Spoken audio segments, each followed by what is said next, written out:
ದಿವ್ಯತ್ರಯರ ಚರಣಾರವಿಂದಗಳಿಗೆ ಭಕ್ತಿಪೂರ್ವಕ ಪ್ರಣಾಮಗಳನ್ನು ಸಲ್ಲಿಸಿ, ವಿಶೇಷವಾಗಿ ಶ್ರೀರಾಮಕೃಷ್ಣರ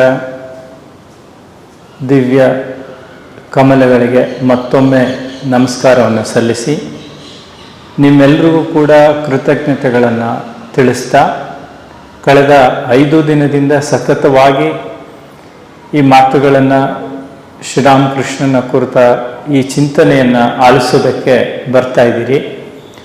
ಅದಕ್ಕೆ ನಿಮಗೆ ಕೃತಜ್ಞತೆಯನ್ನು ಸಲ್ಲಿಸಿ ನನ್ನ ಮಾತುಗಳನ್ನ ಆರಂಭ ಮಾಡ್ತಾ ಇದ್ದೀನಿ. ನಿನ್ನೆ ನಾವು ಶ್ರೀರಾಮಕೃಷ್ಣರ ಉಪದೇಶಗಳ ಕೆಲವು ವಿಚಾರಗಳನ್ನು ಕುರಿತು ಮಾತನಾಡಿದ್ವಿ. ಇವತ್ತು ಅದನ್ನೇ ಮುಂದುವರಿಸ್ತಾ ಇದ್ದೀನಿ. ತಮ್ಮಲ್ಲೆಲ್ಲ ನಾನು ಒಂದು ಮನವಿ ಮಾಡ್ಕೊಳ್ಳೋದೇನು ಅಂದರೆ, ವಚನ ವೇದವನ್ನು ತಾವೆಲ್ಲ ಓದಿರ್ತೀರಿ, ಆದರೆ ಒಂದು ಓದಿಗೆ ನಿಲುಕದ ವಿಷಯ ಅದರಲ್ಲಿದೆ. ನಾನು ಕಾಲೇಜು ವಿದ್ಯಾರ್ಥಿಯಾಗಿದ್ದಾಗ ಓದಿದ್ದೆ. ಆಮೇಲೆ ವಿವೇಕಾನಂದ ವಿಚಾರ ವೇದಿಕೆಯ ಕಾರ್ಯದರ್ಶಿಯಾಗಿದ್ದ ದಿನಗಳಲ್ಲಿ ಓದಿದ್ದೆ. ಗೃಹಸ್ಥನಾದ ಹೊಸದರಲ್ಲಿ ಓದಿದ್ದೆ. ಆಮೇಲೂ ಅವಾಗವಾಗ ವಿವೇಕಹಂಸದ ಕಾರ್ಯನಿಮಿತ್ತ ಇದನ್ನು ರೆಫರ್ ಮಾಡ್ತಾ ಇದ್ದೆ. ಈಗ ಈ ಉಪನ್ಯಾಸಕ್ಕೋಸ್ಕರ ಮತ್ತೊಮ್ಮೆ ಓದಿದೆ. ಪ್ರತಿ ಸಲ ಓದಿದಾಗಲೂ ಇದರಲ್ಲಿ ಹೊಸ ಹೊಳಹುಗಳು ನಮಗೆ ದೊರೆಯುತ್ತೆ. ನಾವು ಯಾವ ಕ್ಷೇತ್ರದವರಾಗಿರ್ಬೋದು, ಯಾವ ವಯಸ್ಸಿನವರಾದರೂ ಆಗಿರ್ಬೋದು, ಆದರೆ ವಚನ ವೇದದಲ್ಲಿ ಇಲ್ಲದೆ ಇರೋ ಪ್ರಿಸ್ಕ್ರಿಪ್ಷನ್ನು ಬೇರೆ ಎಲ್ಲೂ ಇಲ್ಲ. ಬೇರೆ ಎಲ್ಲ ಗ್ರಂಥಗಳನ್ನು ಓದಬೇಕಾದ್ರೆ ಅದಕ್ಕೊಂದು ಪ್ರೀ ಕ್ವಾಲಿಫೈಡ್ ಮನಸ್ಥಿತಿ ಇರಬೇಕು. ಆದರೆ ವಚನವೇದನ ನೀವು ಯಾವ ಕಡೆ ಯಾವ ಪುಟ ತೆಗೆದು ಓದಿದ್ರೂ ಅದರಲ್ಲೊಂದು ಮೌಲ್ಯ, ಆಧ್ಯಾತ್ಮಿಕ ಮೌಲ್ಯ, ಜೀವನಕ್ಕೆ ಬೇಕಾದ್ದು ಸಿಕ್ಬಿಡುತ್ತೆ. ಹೀಗಾಗಿ ನಾವು ಅವರ ಉಪದೇಶ ಅಂದಾಗ ನಮಗೆ ಮೂಲ ಆಕರ ಗ್ರಂಥ ಇರೋದೇ ವಚನವೇದ. ಸಾಕ್ಷಾತ್ ಶ್ರೀರಾಮಕೃಷ್ಣರು ನುಡಿದದ್ದನ್ನು, ನಡೆದದ್ದನ್ನು ಮಾಸ್ಟರ್ ಮಹಾಶಯ ಅದ್ಭುತವಾಗಿ ದಾಖಲಿಸಿದ್ದಾನೆ. ಹೀಗಾಗಿ ಮೊದಲನೇ ರಿಕ್ವೆಸ್ಟು ನಿಮ್ಮೆಲ್ಲರಲ್ಲಿ ಏನು ಅಂದರೆ, ಮತ್ತೆ ಮತ್ತೆ ವಚನ ವೇದವನ್ನು ಓದಬೇಕು. ನಮ್ಮ ಮಾತೃಭಾಷೆಯಲ್ಲಿ ಓದಿದರೆ ಇನ್ನೂ ಸೊಗಸು. ಕನ್ನಡದವರಾದರೆ ಕನ್ನಡದಲ್ಲಿ ಓದಿ.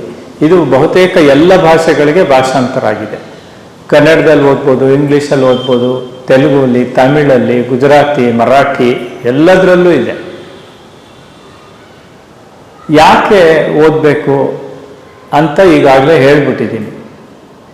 ಆಮೇಲೆ ಯಾರ್ಯಾರಿಗೆ ಸಾಧ್ಯ ಇದೆಯೋ, ವಯಸ್ಸಿದೆಯೋ, ಮನಸ್ಸಿದೆಯೋ, ಬಂಗಾಳಿಯನ್ನು ಕಲಿತ್ರೆ, ಈ ಕಥಾಮೃತವನ್ನು ನಾವು ಬಂಗಾಳಿಯಲ್ಲಿ ಓದಿದ್ರೆ ಅದ್ರ ಸೊಗಸೇ ಸೊಗಸು. ಯಾಕೆಂದರೆ ಅದು ಮೂಲ.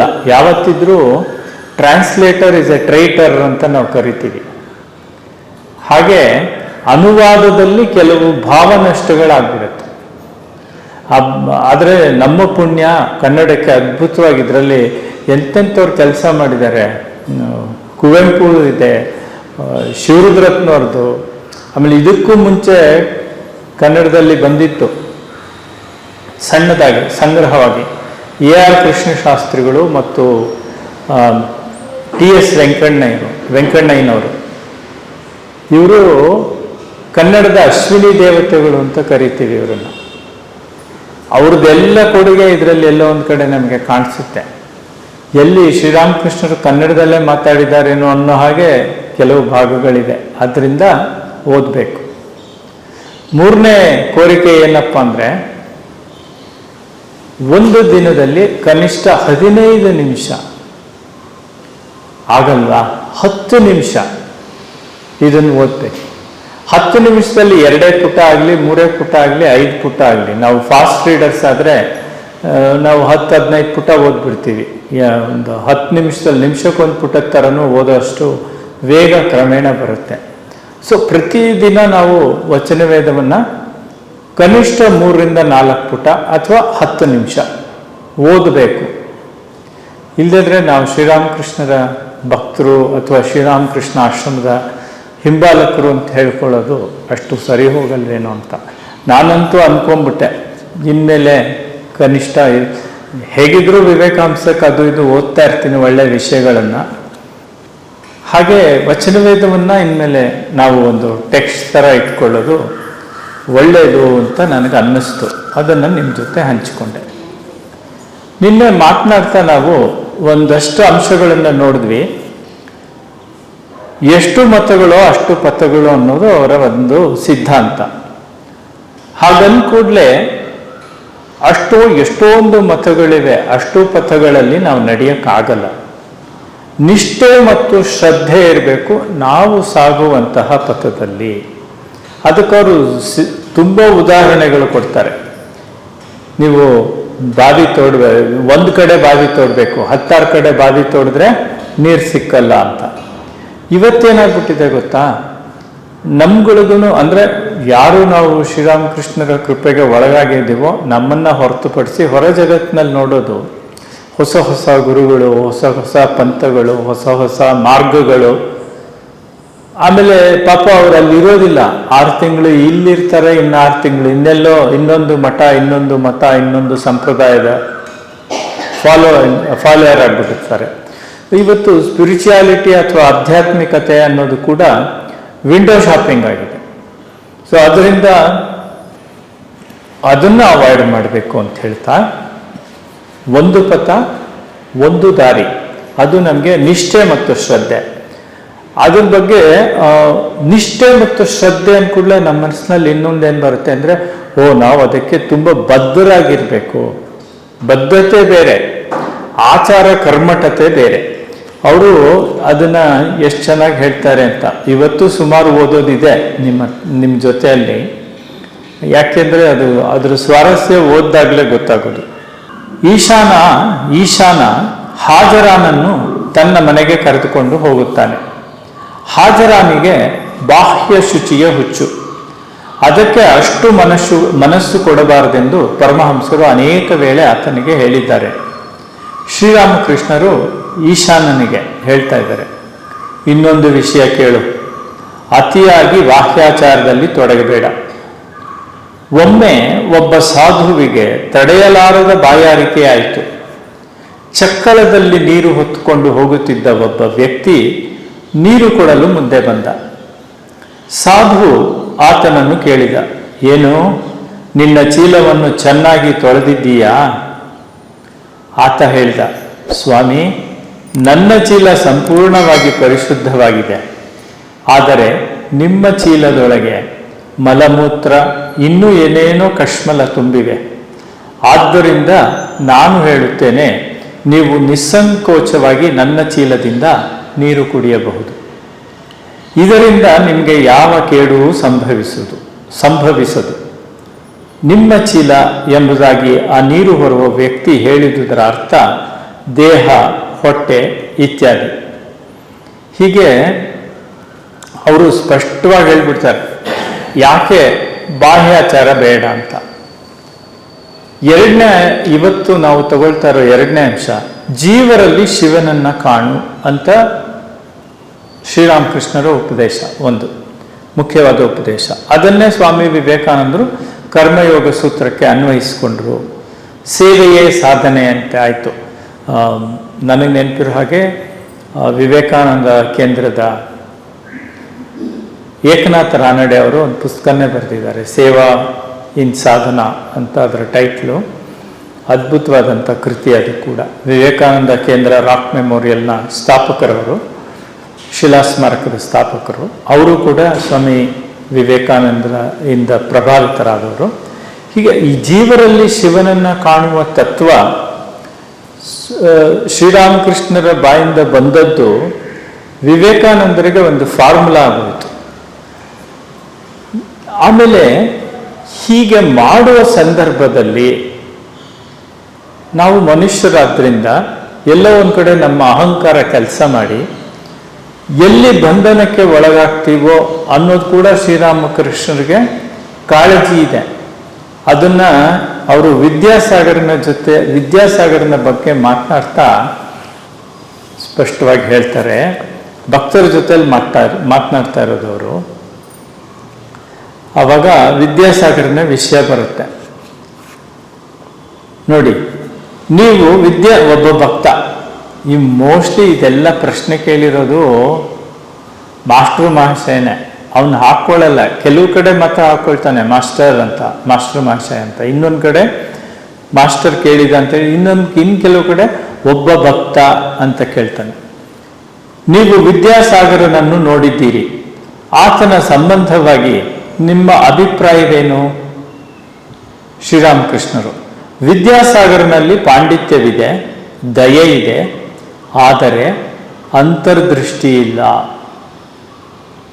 ಸೇವಾ ಇನ್ ಸ್ಪಿರಿಟ್ ಅನ್ಬೇಕಾದ್ರೆ ಅಥವಾ ಜೀವರಲ್ಲಿ ಶಿವನನ್ನು ನೋಡಬೇಕಾದ್ರೆ ಅಂತರ್ದೃಷ್ಟಿ ಇರಬೇಕು ಅನ್ನೋದು ಕೂಡ ಮುಖ್ಯ ಅಂತ ಇಲ್ಲಿ ನಾವು ಅರ್ಥ ಮಾಡ್ಕೋಬೇಕು. ಚಿನ್ನ ಆತನ ಆಂತರ್ಯದಲ್ಲಿ ಮಣ್ಣು ಮುಚ್ಚಿಕೊಂಡು ಬಿದ್ದಿದೆ. ಆದರೆ ಸೂಚನೆ ಗೊತ್ತಾಗಿದ್ದ ಪಕ್ಷದಲ್ಲಿ ಆತನ ಬಾಹ್ಯ ಕೆಲಸಗಳೆಲ್ಲ ಬಹಳವಾಗಿ ಕಡಿಮೆ ಆಗಿಬಿಡುತ್ತಿದ್ದವು. ಕೆಲವರು ನಿಷ್ಕಾಮ ಕರ್ಮವನ್ನು ಬಹಳ ಕಾಲದವರೆಗೆ ಮಾಡುತ್ತಾ ಮುಂದುವರೆದರೇನೇ ಕೊನೆಗೆ ಅವರಿಗೆ ವೈರಾಗ್ಯ ಉಂಟಾಗಿ ಅವರ ಮನಸ್ಸು ಭಗವಂತನ ಕಡೆಗೆ ಹರಿಯತೊಡಗುತ್ತದೆ. ಕೊನೆಯಲ್ಲಿ ಆತನೊಡನೆ ಲೀನವಾಗಿ ಬಿಡುತ್ತದೆ. ಹೇಗೆ ಜೀವರಲ್ಲಿ ಶಿವನನ್ನು ಕಂಡು ಸೇವೆ ಮಾಡೋದ್ರಿಂದ ಪ್ಯೂರಿಟಿ ಆಫ್ ಮೈಂಡ್, ಮನಸ್ಸಿನ ಶುದ್ಧತೆ ಉಂಟಾಗುತ್ತೆ, ಅದರಿಂದ ಭಗವಂತನ ದರ್ಶನ ಆಗುತ್ತೆ ಅಂತ ಹೇಳ್ತಾ ಇದ್ದಾರೆ. ವಿದ್ಯಾಸಾಗರ ಮಾಡುತ್ತಿರುವ ಕೆಲಸಗಳು ಬಹಳ ಒಳ್ಳೆಯವು. ದಯಾವಂತನಾಗಿರುವುದು ಒಳ್ಳೆಯದು. ಜೀವದಯೆ, ಅದು ಕೂಡ ಅವ್ರದ್ದೊಂದು ಫಾರ್ಮುಲಾ. ದಯೆಗೂ ಮಾಯೆಗೂ ಅಜಗಜಾಂತರ. ದಯೆ ಒಳ್ಳೆಯದು, ಆದರೆ ಮಾಯೆ ಅಲ್ಲ. ಮಾಯೆ ಅಂದರೆ ಆತ್ಮೀಯರ ಮೇಲೆ, ಹೆಂಡತಿ, ಪುತ್ರ, ಸೋದರ, ಸೋದರಿ, ಸೋದರ ಮಕ್ಕಳು, ತಂದೆ ತಾಯಿ ಇವರ ಮೇಲೆ ಇರುವ ಪ್ರೀತಿ. ದಯೆ ಎಂದರೆ ಸರ್ವಭೂತಗಳಲ್ಲಿಯೂ ಒಂದೇ ಸಮ ಪ್ರೀತಿ. ಮಾಸ್ಟರ್ ಇವಾಗ ಒಂದು ಟೆಕ್ನಿಕಲ್ ಕ್ವೆಶ್ಚನ್ ಕೇಳಿಬಿಡ್ತಾನೆ. ಈ ದಯೆ ಮತ್ತು ಪ್ರೀತಿ ಇವುಗಳ ವಿಷಯದಲ್ಲಿ ಅವನದೊಂದು ಸಮಸ್ಯೆ ಇದೆ. ಮನೆಯದು ಇದೆ, ಹೊರಗಡೆದು ಇದೆ. ಅದಕ್ಕೆ ಅವನು ಈ ಸೂಕ್ಷ್ಮ ಪ್ರಶ್ನೆ ಕೇಳ್ತಾನೆ. ಮಾಸ್ಟರ್, ದಯೆಯೂ ಒಂದು ಬಂಧನವೇ? ಶ್ರೀರಾಮಕೃಷ್ಣರು: ಅದು ಬಹಳ ದೂರದ ಮಾತು. ದಯೆ ಸತ್ವಗುಣದಿಂದ ಉಂಟಾಗುತ್ತದೆ. ಈಗ ನೋಡಿ, ತ್ರಿಗುಣಗಳು ಎಲ್ಲಿಂದ ಎಲ್ಲಿಗೆ ತಗೊಂಡ್ಬರ್ತಾರೆ ಈ ಪುಣ್ಯಾತ್ಮರು ಅಂದರೆ, ಬೇರೆ ಯಾವ ಊರುಗಳಲ್ಲೂ ನಾವು ಈ ವಿಶೇಷನ ನೋಡಲ್ಲ. ಅನ್ಲೆಸ್ ನೀವು ಡಿಸೆಕ್ಟ್ ಮಾಡಬೇಕಾಗುತ್ತೆ, ನೀವು ಶ್ರಮ ಪಡಬೇಕಾಗತ್ತೆ. ಆದರೆ ಶ್ರೀರಾಮಕೃಷ್ಣರು ಒಳ್ಳೆ ಹಲಸಿನ ಹಣ್ಣು ಬಿಡಿಸಿದಾಗೆ ಒಂದೊಂದೇ ಅದನ್ನು ಮೇಲಿಂದ ಮುಳ್ಳು ತೆಗೆದು ಅಥವಾ ಅದನ್ನು ಬಿಡಿಸಿ ಆ ಮಧ್ಯದ ದಿಂಡು ತೆಗೆದು ತೊಳೆ ಒಳಗಿನ ಬೀಜವನ್ನು ತೆಗೆದು ನಮ್ಮ ಮನಸ್ಸಿನ ಅನ್ನುವ ಬಾಯಿಗೆ ಇಡ್ತಾರೆ ವಿಷಯಗಳನ್ನು. ನೋಡಿ, ಜೀವದಯೆ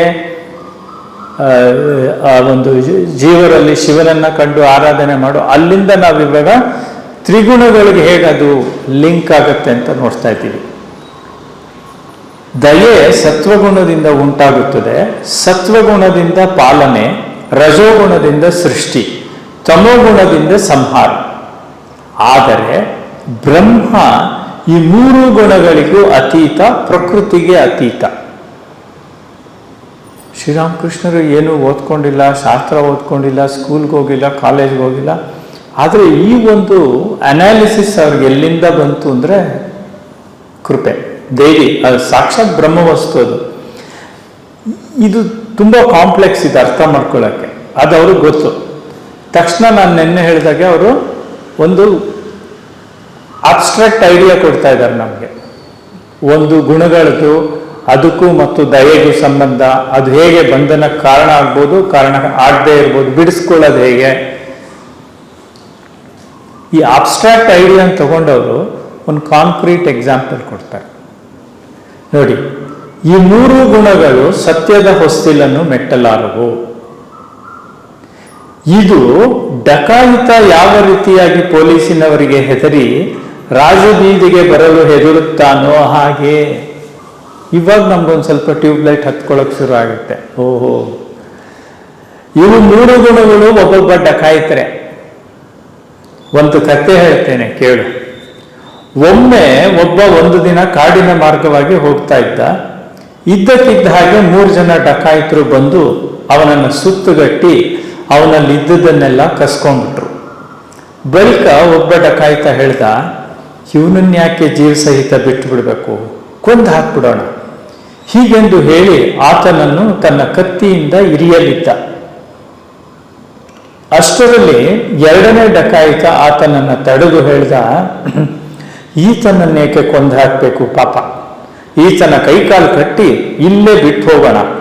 ಆಗ ಈತ ಓಡ್ ಹೋಗಿ ಪೊಲೀಸ್ನವ್ರಿಗೆ ದೂರು ಕೊಡಲಾರ. ಹೀಗೆಂದು ಹೇಳಿ ಆತನ ಕೈಕಾಲುಗಳನ್ನು ಹಗ್ಗದಿಂದ ಕಟ್ಟಿ ಅಲ್ಲೇ ಬಿಟ್ಟು ಹೊರಟು ಹೋದ್ರು. ಸ್ವಲ್ಪ ಹೊತ್ತಾದ ನಂತರ ಮೂರನೇ ಡಕಾಯಿತ ಹಿಂತಿರುಗಿ ಬಂದು ಆ ಮನುಷ್ಯನಿಗೆ ಹೇಳ್ದ, ಅಯ್ಯೋ ಪಾಪ, ನಿನಗೆ ಬಹಳ ಕಷ್ಟವಾಗಿರಬೇಕು ಅಲ್ವೇ, ನಾನು ನಿನ್ನನ್ನು ಬಂಧನದಿಂದ ಬಿಡಿಸ್ತೇನೆ. ಆತನನ್ನು ಬಂಧನದಿಂದ ಬಿಡಿಸಿ ಡಕಾಯಿತ ಅವನಿಗೆ ಹೇಳ್ದ, ನನ್ನೊಡನೆ ಬಾ, ನಿನ್ನನ್ನು ರಾಜಮಾರ್ಗಕ್ಕೆ ಕರೆದುಕೊಂಡು ಹೋಗಿ ಬಿಡ್ತೇನೆ. ಬಹಳವಾಗಿ ಮುಂದುವರೆದ ನಂತರ ಅವರು ರಾಜಮಾರ್ಗವನ್ನು ತಲುಪಿದ್ರು, ಅಂದರೆ ಮೇನ್ ರೋಡು. ಬಳಿಕ ಡಕಾಯಿತ ಆತನಿಗೆ ಹೇಳಿದೆ, ಈ ಮಾರ್ಗವಾಗಿ ಹೋಗು, ಅಲ್ಲಿ ನೋಡು ನಿನ್ನ ಮನೆ ಕಾಣಿಸ್ತಾ ಇದೆ. ಆಗ ಆ ಮನುಷ್ಯ ಡಕಾಯಿತನಿಗೆ ಹೇಳಿದ, ಮಹಾಶಯ, ನೀನು ನನಗೆ ಬಹಳ ಉಪಕಾರ ಮಾಡಿದ್ಯಾ, ಬಾ ನನ್ನೊಡನೆ ನನ್ನ ಮನೆಗೆ.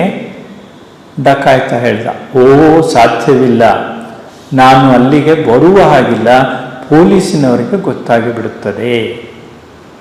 ಕತೆ ಚೆನ್ನಾಗಿದೆ. ಅದನ್ನು ಹೇಗೆ ಮತ್ತೆ ಅನ್ವಯಿಸ್ತಾರವರು, ಈ ಸಂಸಾರವೇ ಒಂದು ಅರಣ್ಯ, ಈ ಅರಣ್ಯದಲ್ಲಿ ಸತ್ವ, ರಜಸ್ಸು, ತಮಸ್ಸು ಎಂಬ 3 ಜನ ಡಕಾಯಿತರು ಹೊಂಚಾಗ್ತಾ ಇದ್ದಾರೆ. ಜೀವರ ತತ್ವಜ್ಞಾನವನ್ನು ಕಸಿದುಕೊಂಡು ಬಿಡುವವರು ಇವರೇ. ಹುಟ್ಟುತ್ತಾನೆ ನಾವೆಲ್ಲ ಬ್ರಹ್ಮಜ್ಞಾನಿಗಳು, ಆಮೇಲೆ ಅಜ್ಞಾನಿಗಳಾಗ್ತೀವಿ. ಯಾಕೆ ಮಗು ಮುಗ್ಧವಾಗಿರುತ್ತೆ, ನಮಗೆಲ್ಲ ಇಷ್ಟವಾಗುತ್ತೆ, ನೋಡಿದ್ ಯಾವುದೇ ಮಗು ನೋಡಲಿ ನಾವು ಎತ್ಕೊಂಡ್ಬಿಡ್ತೀವಿ. Because that natural divinity is present in the child, innocence. ಆದರೆ ಆ ಜೀವರ ತತ್ವಜ್ಞಾನವನ್ನು ಕಸಿದುಕೊಂಡು ಬಿಡುವುದು ಈ ಸತ್ವ, ರಜಸ್ಸು ಮತ್ತು ತಮಸ್ಸು. ತಮೋಗುಣ ಜೀವವನ್ನು ನಾಶಗೊಳಿಸಲು ಪ್ರಯತ್ನಿಸುತ್ತೆ, ಮೊದಲನೇ ಡಕಾಯಿತ. ರಜೋಗುಣ ಆತನನ್ನು ಈ ಜಗತ್ತಿಗೆ ಕಟ್ಟಿ ಹಾಕುತ್ತೆ, ಅವನು ಎರಡನೇ ಡಕಾಯಿತ. ಆದರೆ ಸತ್ವಗುಣ ಆತನನ್ನು ರಜಸ್ತಮೋ ಗುಣಗಳ ಹಿಡಿತದಿಂದ ಬಿಡಿಸುತ್ತದೆ. ಜೀವ ಸತ್ವಗುಣವನ್ನು ಆಶ್ರಯಿಸಿದರೆ ಆತ ತಮೋಗುಣದಿಂದ ಉದ್ಭವವಾದ ಕಾಮಕ್ರೋಧಾದಿಗಳಿಂದ ಪಾರಾಗಬಲ್ಲ. ಆದರೂ ಸತ್ವಗುಣವು ಒಬ್ಬ ಡಕಾಯಿತನೇ. ಅದು ಪರಂಧಾಮಕ್ಕೆ ಮಾರ್ಗ ತೋರಿಸಿಕೊಡಬಲ್ಲುದಾದರೂ ತತ್ವಜ್ಞಾನವನ್ನು ಕೊಡಲಾರದು. ರಾಜಮಾರ್ಗಕ್ಕೆ ತಂದು ಬಿಟ್ಟು ಹೇಳುತ್ತದೆ, ಆ ಕಡೆ ನೋಡು, ಅಲ್ಲಿದೆ ನಿನ್ನ ನಿವಾಸ. ಯಾವ ಅವಸ್ಥೆಯಲ್ಲಿ ಬ್ರಹ್ಮಜ್ಞಾನ ದೊರೆಯಬೇಕೋ ಅದು ಅಲ್ಲಿಂದ ಬಹಳ ದೂರದಲ್ಲೇ ನಿಲ್ಲುತ್ತದೆ. ಎಷ್ಟು ಚೆನ್ನಾಗಿ ಹೇಳ್ತಾರೆ ನೋಡಿ. ಏನು ಅಲ್ಲಿ ನಮಗೆ ಗೊಂದಲಕ್ಕೆ ಮತ್ತೆ ಯಾವ ಟೆನ್ಷನ್ನಿಗೆ ಯಾವುದಕ್ಕೂ ಕಾರಣ ಇಲ್ಲ, ನಮಗಲ್ಲಿ ತೊಂದರೆಯೇ ಇಲ್ಲ. ಕೆಲವೆಲ್ಲ ಕಥೆಗಳು ನಾವು ಕೇಳಿದ್ದೀವಿ. ಮೂರನೇ ಅಂಶ ನಾನು ನಿಮ್ಗೆ ಹೇಳಬೇಕಾದ್ದು ಅವರ ಕಥೆಗಳ ಸ್ವಾರಸ್ಯ. ಅದು ನಾವೆಲ್ಲ ಓದಿದ್ದೀವಿ ಮತ್ತೆ ಕೇಳಿದ್ದೀವಿ, ಆದರೂ ಮತ್ತೊಮ್ಮೆ ಪುನರ್ಮನನ ಮಾಡ್ಕೊಂಡ್ಬಿಡೋಣ. ಮೊದಲನೇದು ಉಪ್ಪಿನ ಗೊಂಬೆ ಕತೆ. ಒಂದು ಉಪ್ಪಿನ ಗೊಂಬೆ ಸಮುದ್ರವನ್ನು ಅಳಿಯಕ್ಕೆ ಹೊರಟು ಅದರಲ್ಲೇ ಕರಗಿ ಹೋಗುತ್ತೆ. ಅಂದರೆ ಬ್ರಹ್ಮವನ್ನು ಆನಂದಿಸಬೇಕು ಅನ್ನೋ ಜೀವ ಅದರಲ್ಲೇ ಹೇಗೆ ಮುಳುಗೋಗುತ್ತೆ ಅಂತ. ಎರಡನೇದು ಮಾವಿನ ತೋಪಿನ ಕತೆ. ಇಬ್ಬರು ಮಾವಿನ ತೋಟಕ್ಕೆ ಹೋಗ್ತಾರೆ. ಒಬ್ಬ ಅದರ ಹೊರಗಿನ ಅಂಶಗಳನ್ನು ಪಟ್ಟಿ ಮಾಡ್ತಾ ಹೋಗ್ತಾನೆ. ಎಷ್ಟು ಮರ ಇದೆ, ಎಷ್ಟು ಯಾವ್ಯಾವ ಜಾತಿಯದಿದೆ, ಎಷ್ಟು ಕಾಯಿ ಬಿಡುತ್ತೆ, ಎಷ್ಟು ಎಲೆ, ಇವೆಲ್ಲ ಹಣ್ಣುಗಳು ಎಷ್ಟಿವೆ. ಎರಡನೇ ಅವನೇನು ಮಾಡ್ತಾನೆ, ಸೀದಾ ಬರ್ತಾನೆ, ಯಾವುದೋ ಒಂದು ಪಕ್ವವಾಗಿದ್ದ ಹಣ್ಣು ತಗೊಂಡು ತಿಂತಾನೆ. ಶ್ರೀರಾಮಕೃಷ್ಣ ಕೇಳ್ತಾರೆ, ಈಗ ತೋಟವನ್ನು ಅರ್ಥ ಮಾಡ್ಕೊಂಡಿದ್ದು ಯಾರು, ಮೊದಲನೇವನು ಎರಡನೇವನು? ನಾವು ಈ ಜಗತ್ತಿಗೆ ಬಂದಿರೋದು ಯಾಕೆ? ಅವರೇ ನಮ್ಗೆ ಐಡಿಯಾ, ಫಾರ್ಮುಲಾ ಎಲ್ಲ ಕೊಟ್ಟಿದ್ದಾರೆ. ಮನುಷ್ಯ ಜೀವನದ ಉದ್ದೇಶ ಭಗವತ್ ಸಾಕ್ಷಾತ್ಕಾರ. ಅದು ಮಾಡ್ಕೊಳ್ಳೋದು ಬಿಟ್ಟು ನಾನು ಸೈಟ್ ತಗೊಂಡೆ, ನಾನು ಮನೆ ತಗೊಂಡೆ, ಅದೆಲ್ಲ ಬೇಕು ಇಲ್ಲ ಅಂತಲ್ಲ, ಆದರೆ ಎಷ್ಟು ಬೇಕೋ ಅಷ್ಟು ಅಂತ. ಅದು ಗೃಹಸ್ಥರ ಬಗ್ಗೆ ಆಮೇಲೆ ಮತ್ತೆ ಬರ್ತೀವಿ ನಾವು. ಆನೆ ಮತ್ತು ಮಾವುತನ ಕತೆ ಅದು ಕೇಳಿದೀವಲ್ವಾ. ಎಲ್ಲವೂ ಬ್ರಹ್ಮವೇ ಅಂತ ಗುರುಗಳು ಹೇಳಿದ್ರು ಅಂತ ಒಬ್ಬ ಶಿಷ್ಯ ಆನೆ ಅಡ್ಡ ಬಂದಾಗ ದಾರಿ ಬಿಡೋದಿಲ್ಲ. ಅದು ಅವನನ್ನು ಎತ್ತಿ ಬಿಸಾಕ್ಬಿಟ್ಟು ಹೋಗುತ್ತೆ.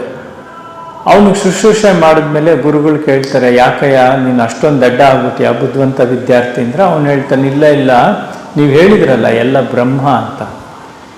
ಆದರೆ ಆನೆ ಮೇಲೆ ಒಬ್ಬ ಕೂತಿದ್ನಲ್ಲ ಮಾಹುತ, ಅವನು ಹೇಳ್ದ ಓಡೋಗಿ ಎಲ್ಲ ಪ್ರಾಣ ಉಳಿಸ್ಕೊಳ್ಳಿ, ಆನೆ ಕಂಟ್ರೋಲ್ ತಪ್ಪೋಗಿದೆ ಅಂತ. ಅವನು ಬ್ರಹ್ಮ ಅಲ್ವಾ, ಅವನ ಮಾತು ಯಾಕೆ ಕೇಳಲಿಲ್ಲ ನೀನು ಅಂತ. ಹೀಗೆ ಆನೆ ಮತ್ತು ಮಾವುತನ ಕತೆ ಇದೆಲ್ಲ ನಾವು ಜ್ಞಾಪಿಸ್ಕೋಬೇಕು. ಆಫೀಸಲ್ಲೇನೋ ಇಕ್ಕಟ್ಟು ಬರುತ್ತೆ, ಮನೆಯಲ್ಲೇನೋ ದಾಂಪತ್ಯದಲ್ಲಿ ಜಗಳ ಶುರು ಆಗುತ್ತೆ, ಎಲ್ಲ ಸಂದರ್ಭದಲ್ಲೂ ನಮಗೆ ಇವೆಲ್ಲ ಕಥೆಗಳು ನೆನಪಾಗ್ತಾ ಇರಬೇಕು. ನಾವು ಎಲ್ಲವೂ ಬ್ರಹ್ಮವೇ ಅಂದ್ಕೊಂಡು ಎಲ್ರನ್ನೂ ನಂಬ್ಕೊಂಡು ಜೀವನ ಮಾಡೋಕ್ಕಾಗಲ್ಲ, ಹಾಗೆ ಎಲ್ರನ್ನೂ ತಿರಸ್ಕರಿಸೋಕ್ಕೂ ಆಗಲ್ಲ. ಇನ್ನೊಂದು ಕತೆ ಪಂಜರದ ಗಿಳಿ ಅದು ರಾಮ ಅಂತ ಇರುತ್ತೆ ಯಾವಾಗಲೂ.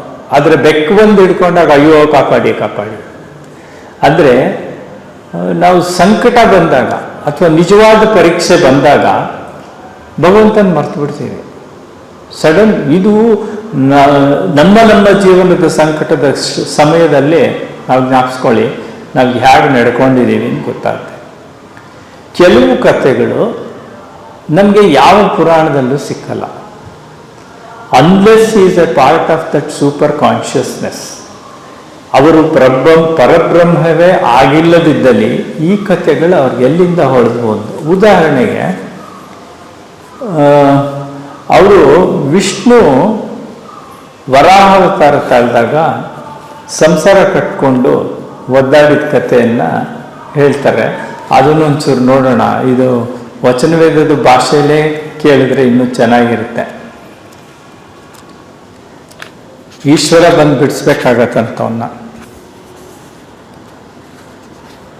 ವಿಷ್ಣು ಹಿರಣ್ಯಾಕ್ಷ ಅದಕ್ಕೆ ಮುಂಚೆ ಒಂದು ಡೈಲಾಗ್ ಬರುತ್ತೆ. ಪಂಚಭೂತಗಳಿಗೆ ಕೈಗೆ ಸಿಕ್ಕಿ ಬ್ರಹ್ಮನು ಅಳುತ್ತಾನೆ. ವಿಷ್ಣು ಹಿರಣ್ಯಾಕ್ಷನನ್ನು ಕೊಲ್ಲಲು ವರಾಹ ಅವತಾರವನ್ನು ತಾಳ್ದ. ಆತನನ್ನು ಕೊಂದ ನಂತರ ವರಾಹ ತನ್ನ ಮಕ್ಕಳು ಮರಿಗಳೊಡನೆ ಸುಖವಾಗಿ ಇದ್ದು ಬಿಟ್ಟಿತು. ಅದು ತನ್ನ ನಿಜ ಸ್ವರೂಪ ಏನು ಎಂಬುದನ್ನು ಸಂಪೂರ್ಣ ಮರೆತು ತನ್ನ ಮರಿಗಳಿಗೆ ಹಾಲು ಕೊಡುತ್ತಾ ಆನಂದದ ಜೀವನ ನಡೆಸಿಕೊಂಡು ಹೋಗಲಾರಂಭಿಸಿತು. ದೇವತೆಗಳು ವಿಷ್ಣುವನ್ನು ತನ್ನ ಈ ಅಸಹ್ಯಕರವಾದ ಮೃಗದ ಜೀವನ ಬಿಟ್ಟು ದೇವಲೋಕಕ್ಕೆ ಹಿಂದಿರುಗಬೇಕೆಂದು ಎಷ್ಟು ಒತ್ತಾಯಪಡಿಸಿದರೂ ಆತ ಕಿವಿಗೊಡದೆಯೇ ಹೋದ. ದೇವತೆಗಳೆಲ್ಲ ಒಂದು ಸಭೆ ಸೇರಿ ಒಂದು ನಿರ್ಧಾರಕ್ಕೆ ಬಂದು ಶಿವನನ್ನು ವರಾಹದ ಹತ್ತಿರಕ್ಕೆ ಕಳಿಸಿದರು. ಶಿವ ಹಂದಿಯನ್ನು ಕೇಳಿದ, ನೀನು ನಿನ್ನ ನಿಜ ಸ್ವರೂಪವನ್ನು ಏಕೆ ಮರೆತು ಬಿಟ್ಟಿದ್ದೀಯಾ? ವಿಷ್ಣು ಆ ಹಂದಿಯ ರೂಪದಿಂದ ಉತ್ತರವಿತ್ತ, ಏಕೆ? ನಾನು ಇಲ್ಲೇ ಬಹಳ ಆನಂದದಿಂದ ಇದ್ದೇನಲ್ಲ. ಆಗ ಶಿವ ತನ್ನ ತ್ರಿಶೂಲದಿಂದ ಆ ಹಂದಿಯ ಶರೀರವನ್ನು ಚೂರು ಚೂರು ಮಾಡಿದ. ಅನಂತರವೇ ವಿಷ್ಣು ತನ್ನ ಸ್ವಧಾಮಕ್ಕೆ ಹಿಂದಿರುಗಿದ. ಎಂಥ ಪ್ರಸಂಗ ಇದು! ಎಲ್ಲಿ ಸಿಕ್ತ ಅವ್ರಿಗೆ ಅಂತ ನಾವು ಯೋಚಿಸ್ಬೇಕು. ಇದನ್ನ ಓದ್ತಾ ನನಗೆ ಇನ್ನೊಂದು ಕತೆ ನೆನಪಾಯಿತು, ಜನ್ ಗುರುವಿನ ಕತೆ. ಕೆಲವ್ರಿಗೆ ಗೊತ್ತಿರ್ಬೋದು ಇದು, ಆದರೂ ನಾನು ಪುನರಾವರ್ತನೆ ಮಾಡ್ತೀನಿ. ಒಂದು ಜನ್ ದೊಡ್ಡ ಮಠ, ಸಾವಿರಾರು ಜನ ಶಿಷ್ಯರು, ಗುರುಗಳು ನಿರ್ಧಾರ ಮಾಡಿದ್ದಾರೆ, ನಾನು ಪೀಠ ಬಿಡ್ತೀನಿ, ನಾನು ನಿರ್ವಾಣವನ್ನು ತಲುಪಬೇಕು, ಸಾಕು ನನಗಿದು ಅಂತ. ಆದರೆ ಮುಂದಿನ ಗುರುವನ್ನು ಆಯ್ಕೆ ಮಾಡಬೇಕು ಅವರು. ತುಂಬ ಕಷ್ಟ. ಅಲ್ಲಿ ತುಂಬ ಅನೇಕ ಅರ್ಹ ಶಿಷ್ಯರಿದ್ದಾರೆ, ವಿದ್ಯಾರ್ಥಿಗಳಿದ್ದಾರೆ. ಅವ್ರಿಗೊಂದು ಟೆಸ್ಟ್ ಮಾಡಬೇಕು. ಅವನು ಏನು ಮಾಡ್ತಾನೆ, ಅವತ್ತಿನ ಬೆಳಗಿನ ಸಭೆ ಮುಗಿದ ಮೇಲೆ ಮಧ್ಯದಲ್ಲಿ ಒಂದು ಮೇಜು ಇರಿಸಿ ಅದರ ಮೇಲೆ ಕೋಟ್ಯಾಂತರ ರೂಪಾಯಿ ಬೆಲೆ ಬಾಳುವಂತಹ ಒಂದು ಹೂದಾನಿ, ತುಂಬ ಕಲಾತ್ಮಕ ಚಿತ್ರ ಇರೋದು, ತುಂಬ ಬೆಲೆ ಬಾಳುವಂಥದ್ದು ಒಂದು ಹೂದಾನಿಯನ್ನು ಅದರ ಮೇಲೆ ಇರಿಸಿ ಹೇಳ್ತಾನೆ, ಇದು ಸಮಸ್ಯೆ, ಇದನ್ನು ಪರಿಹರಿಸಬೇಕು ಅಂತ. ಅದೊಂದು ಸಮಸ್ಯೆ, ಅದನ್ನು ಪರಿಹರಿಸಬೇಕು. ತುಂಬ ಹೊತ್ತಾಗುತ್ತೆ, ಎಲ್ಲರೂ ಯೋಚನೆ ಮಾಡ್ತಾರೆ, ಏನು ಮಾಡೋದು, ಅದು ಯಾರಿಗಾರು ದಾನ ಕೊಡೋದು, ಅಥವಾ ಅದಕ್ಕೊಂದು ಒಳ್ಳೆ ಶೋಕೇಸ್ ಮಾಡಿಡೋದು, ಅಥವಾ ಅದನ್ನು ಅದು ಮಾಡೋಣ ರಾಜನು ಕೊಟ್ಬಿಡೋಣ, ಹೀಗೆ ಮಾಡೋಣ. ಒಬ್ಬನೇ ಒಬ್ಬ ಶಿಷ್ಯ ಕೊನೆಗೆ ಒಂದು ದೊಣ್ಣೆ ತಗೊಂಬಂದು ಅದನ್ನು ಒಡೆದು ಚೂರು ಮಾಡ್ತಾನೆ. ಸಮಸ್ಯೆ ಪರಿಹಾರ ಆಯಿತು. ಮುಂದಿನ ಗುರು ಅವನೇ ಆಗ್ತಾನೆ. ಝೆನ್ ಫಿಲಾಸಫಿಲಿ ಇಂಥವೆಲ್ಲ ಬರುತ್ತೆ. ಯಾಕೆ ಇದನ್ನು ಹೇಳ್ತೀನಿ ಅಂದರೆ, ಶ್ರೀರಾಮಕೃಷ್ಣರ ಕತೆ ಯಾಕೆ ಹೇಳಿರ್ಬೋದು? ನಾವುಗಳು ಎಷ್ಟು ಸಲ ಹಂದಿಗಳ ಥರ ಇರ್ತೀವಲ್ವ, ಅಂದರೆ ಕ್ಷಮಿಸ್ಬೇಕು, ಬದುಕಿನಲ್ಲಿ ಕಳೆದೋಗ್ತೀವಿ ನಾವು. ನಾನು ನೋಡಿದ್ದೀನಿ ತುಂಬ ಒಳ್ಳೆ ಭಕ್ತರು, ತುಂಬ ವರ್ಷದ ಪರಿಚಯ ಎಲ್ಲ ಸರಿ, ಕೆಲವು ಸಂದರ್ಭದಲ್ಲಿ ಅವರ ಬದುಕಿನ ಒತ್ತಡವೋ ಏನೋ ಒಂದು ವಿಸ್ಮರಣೆ ಉಂಟಾಗುತ್ತವ್ರು.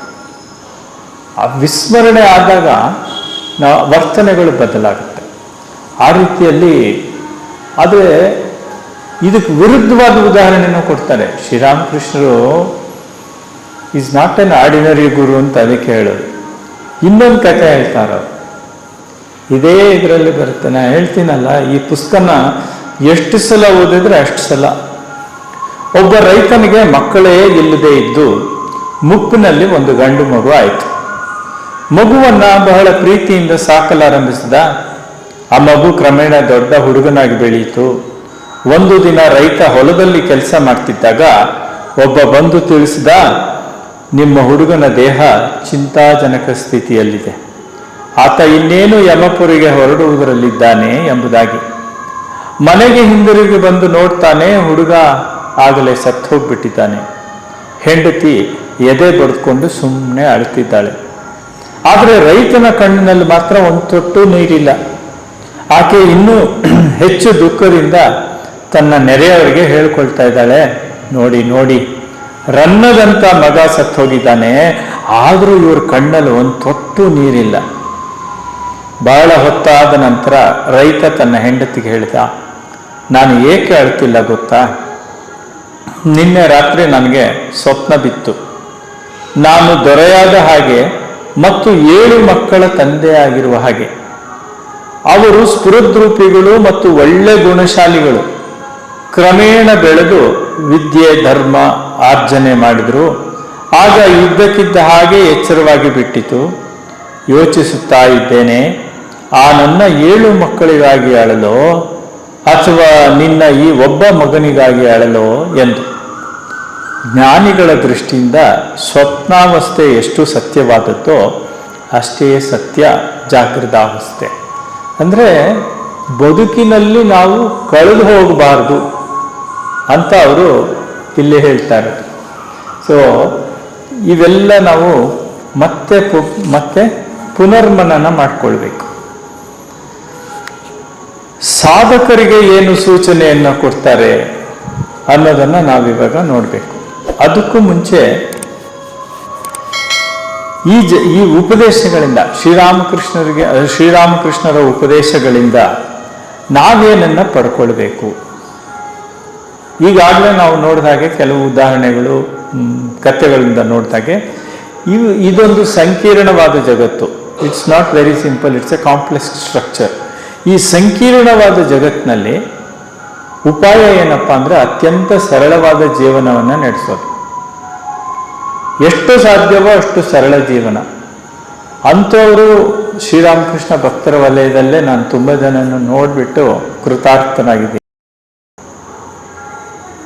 ಒಂದು ಚಿತ್ರದುರ್ಗದ ಹತ್ರ ಇವರು ನಮ್ಮ ಬೆಳಗೆರೆ ಕೃಷ್ಣಶಾಸ್ತ್ರಿಗಳು ಅಂತ ನೀವು ಕೇಳಿರ್ಬೋದು. ಅವ್ರದ್ದು ಶಾರದಾ ಸ್ಕೂಲ್ ಒಂದಿದೆ, ಶಾರದಾ ವಿದ್ಯಾಲಯ. ಅದು ನಾನು ಹೇಳ್ತಾ ಇರೋದು ನಿಮಗೆ 1990ರ ದಶಕದ ನಿಜವಾದ ಪ್ರಸಂಗ. ನಾನು ಅದಕ್ಕೆ ಒಂದು ಥರ ಸಾಕ್ಷಿನೇ. ಶಾಲೆ ಕಟ್ಟಡ ಅರ್ಧಕ್ಕೆ ನಿಂತೋಗಿತ್ತು,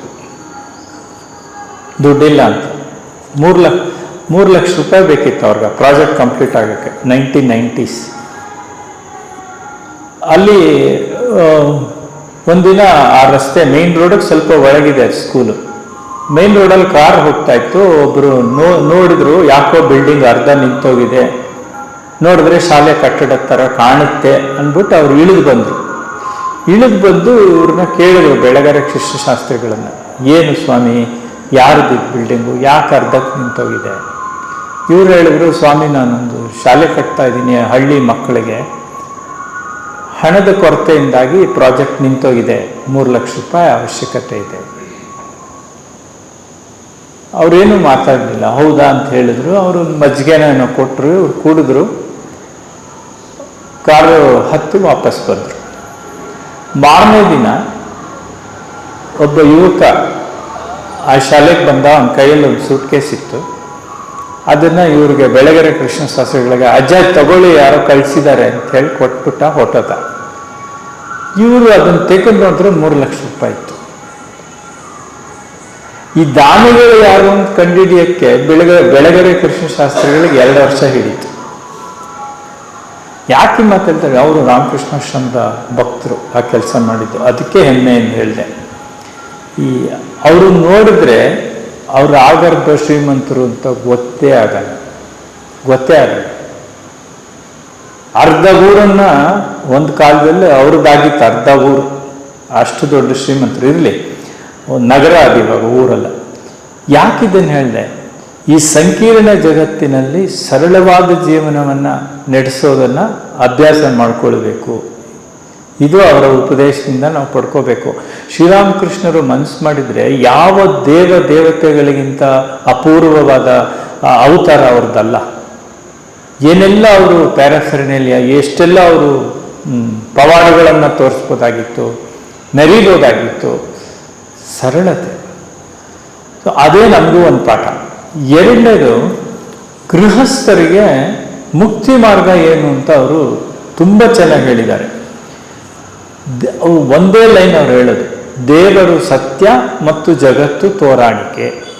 ದೇವರೊಬ್ಬರೇ ಸತ್ಯ, ಈ ಜಗತ್ತೇನಿದೆ ಅದು ತೋರಾಣಿಕೆ ಅಂತ ಹೇಳ್ತಾರೆ. ಹೇಗೆ ಹೇಳ್ತಾರೆ ಅವರು? ಏನು ಮಾಡಿದರೆ ಆತನ ಸಾಕ್ಷಾತ್ಕಾರ ಪಡೆದುಕೊಳ್ಳಬಹುದು? ಭಗವಂತನನ್ನು ಪ್ರೀತಿಸಿದರೆ, ಭಗವಂತನೇ ಸತ್ಯ, ಈ ಜಗತ್ತು ಅನಿತ್ಯ ಎಂಬ ವಿಚಾರದಲ್ಲಿ ಸದಾ ತೊಡಗಿದ್ದರೆ ಕಷ್ಟ ಅಲ್ವಾ ಅದು? ಈ ಜಗತ್ತು ಅನಿತ್ಯ, ಭಗವಂತನೇ ಸತ್ಯ, ಅದು ಹೇಳ್ಕೋಬೋದು. ಬಟ್ ಅದು ವಿಜುವಲೈಸ್ ಆಗೋದು ಹೇಗೆ? ನೆಕ್ಸ್ಟ್ ಲೈನ್ ನೋಡಿ, ಅಶ್ವತ್ಥ ವೃಕ್ಷವೇ ಸತ್ಯ, ಹಣ್ಣು 2 ದಿನದ್ದು. ತಕ್ಷಣ ಈಕ್ವೇಟ್ ಮಾಡ್ಬಿಡ್ತಾರೆ. ತಕ್ಷಣ ನಮ್ಮ ಮನಸ್ಕೊಂದು ವಿಜುವಲ್ ಏಡ್ ಕೊಡ್ತಾರೆ, ಒಂದು ಚಿತ್ರ ಕೊಟ್ಬಿಡ್ತಾರೆ. ಕಾಮಕ್ರೋಧಾದಿ ಅರಿಷಡ್ವರ್ಗಗಳು ನಮ್ಮಲ್ಲಿ ತುಂಬಿವೆ, ಏನು ಮಾಡೋಣ ನಾವು? ಕಾಮಕ್ರೋಧಾದಿ ಅರಿಷಡ್ವರ್ಗಗಳು ನಮ್ಮಲ್ಲಿ ಜಾಗೃತವಾಗಿರೋದ್ರಿಂದಲೇ ನಾವು ಗೃಹಸ್ಥರಾಗಿತ್ತು. ಅದರಿಂದ ಏನು ಮಾಡೋಣ? ಶ್ರೀರಾಮಕೃಷ್ಣರು ಆ ಅರಿಷಡ್ವರ್ಗಗಳನ್ನು ಭಗವಂತನ ಕಡೆಗೆ ತಿರುಗಿಸಿಬಿಡು. ಆತ್ಮನೊಡನೆ ವಿಲಾಸಿಸಬೇಕೆಂದು ಕಾಮನೆ ಮಾಡಬೇಕು. ಯಾರು ಭಗವಂತನ ಮಾರ್ಗಕ್ಕೆ ತಡೆ ಒಡ್ಡುತ್ತಾರೋ ಅವರ ಮೇಲೆ ಕೋಪಿಸಿಕೊಳ್ಳಬೇಕು. ಆತನ ಸಾಕ್ಷಾತ್ಕಾರಕ್ಕಾಗಿ ಲೋಭ ಪಡಬೇಕು. ನಾನು ನನ್ನದು ಎಂಬುದನ್ನು ಬಿಡಲಾಗದಿದ್ದರೆ ಭಗವಂತನ ಸಂಬಂಧವಾಗಿ ಮಾತ್ರವೇ ಹಾಗೆ ಮಾಡಬೇಕು. ಅಹಂಕಾರ ಪಡಬೇಕಾಗಿದ್ದರೆ ವಿಭೀಷಣನ ಹಾಗೆ ವರ್ತಿಸಬೇಕು. ಆತ ಹೇಳುತ್ತಿದ್ದ, ನಾನು ಶ್ರೀರಾಮನಿಗೆ ಸಾಷ್ಟಾಂಗ ಪ್ರಣಾಮ ಮಾಡಿದ್ದೇನೆ, ಈ ತಲೆಯಿಂದ ನಾನು ಬೇರೆ ಯಾರ ಪಾದವನ್ನು ಸ್ಪರ್ಶ ಮಾಡುವುದಿಲ್ಲ. ಈ ಥರ ಹೇಳ್ತಾರೆ. ಅಂದರೆ ಎಷ್ಟು ಸಿಂಪಲ್ ಆಗಿ ಅವರು ಸಮಸ್ಯೆಗಳನ್ನು ಪರಿಹರಿಸ್ತಾರೆ. ಮೊದಲನೇದು, ಭಗವಂತ ಸತ್ಯ, ಜಗತ್ತು ಅನಿತ್ಯ ಅಂತ ಅರ್ಥ ಮಾಡ್ಕೊಳ್ಳಿ ಅಂತಾರೆ. ಎರಡನೇದು, ಅದಕ್ಕೊಂದು ಉದಾಹರಣೆಯನ್ನು ಕೊಟ್ಬಿಡ್ತಾರೆ, ಅಶ್ವತ್ಥ ವೃಕ್ಷ, ಅದರ ಫಲಗಳು ಅಂತ. ಮೂರನೇದು, ಅರಿಷಡ್ವರ್ಗಗಳಿದ್ರೆ ಅವುಗಳನ್ನು ಭಗವಂತನ ಕಡೆ ತಿರುಗಿಸಿ ಅಂತ. ಅದನ್ನು ಶ್ರೀರಾಮಕೃಷ್ಣರು ಮಾಡಿ ತೋರಿಸಿಲ್ವಾ? ಅವರು ಜಗತ್ತು ಅನಿತ್ಯ ಅಂದ್ಬಿಟ್ಟು ನರೇಂದ್ರನನ್ನ ಪ್ರೀತಿಸೋದು ಬಿಟ್ರ? ಹೋಲಿ ಮದರ್ನ ಗೌರವಿಸೋದು ಬಿಟ್ರ? ಅಥವಾ ಅವ್ರನ್ನ ಚೆನ್ನಾಗಿ ನೋಡ್ಕೊಳ್ತಾ ಇರ್ಲಿಲ್ವಾ? ಧರ್ಮಪತ್ನಿ ಅಂತ ಮದುವೆ ಮಾಡ್ಕೊಂಡ್ಬಿಟ್ನಲ್ಪ ಅಂತ ಯಾವತ್ತಾದ್ರೂ ಬೈದಿದ್ರ ಅವರು? ಇಲ್ವಲ್ಲ. ಮದರ್ ಹೇಳ್ತಾರೆ, ಒಂದು ಹೂವಿನಿಂದ ಕೂಡ ಅವ್ರು ಯಾವತ್ತೂ ನನ್ನನ್ನು ಘಾಸಿಗೊಳಿಸಿದವರಲ್ಲ. ಅಂಥದ್ದೊಂದು ಅಮೃತ ಪ್ರೇಮವನ್ನ ಯಾವ ಪತಿ ಪತ್ನಿಯರು ಪಡ್ಕೊಳ್ಳೋಕ್ಕೆ ಸಾಧ್ಯ? ಯಾವ ಗೃಹಸ್ಥ ಕೊಡೋದಕ್ಕೆ ಸಾಧ್ಯ?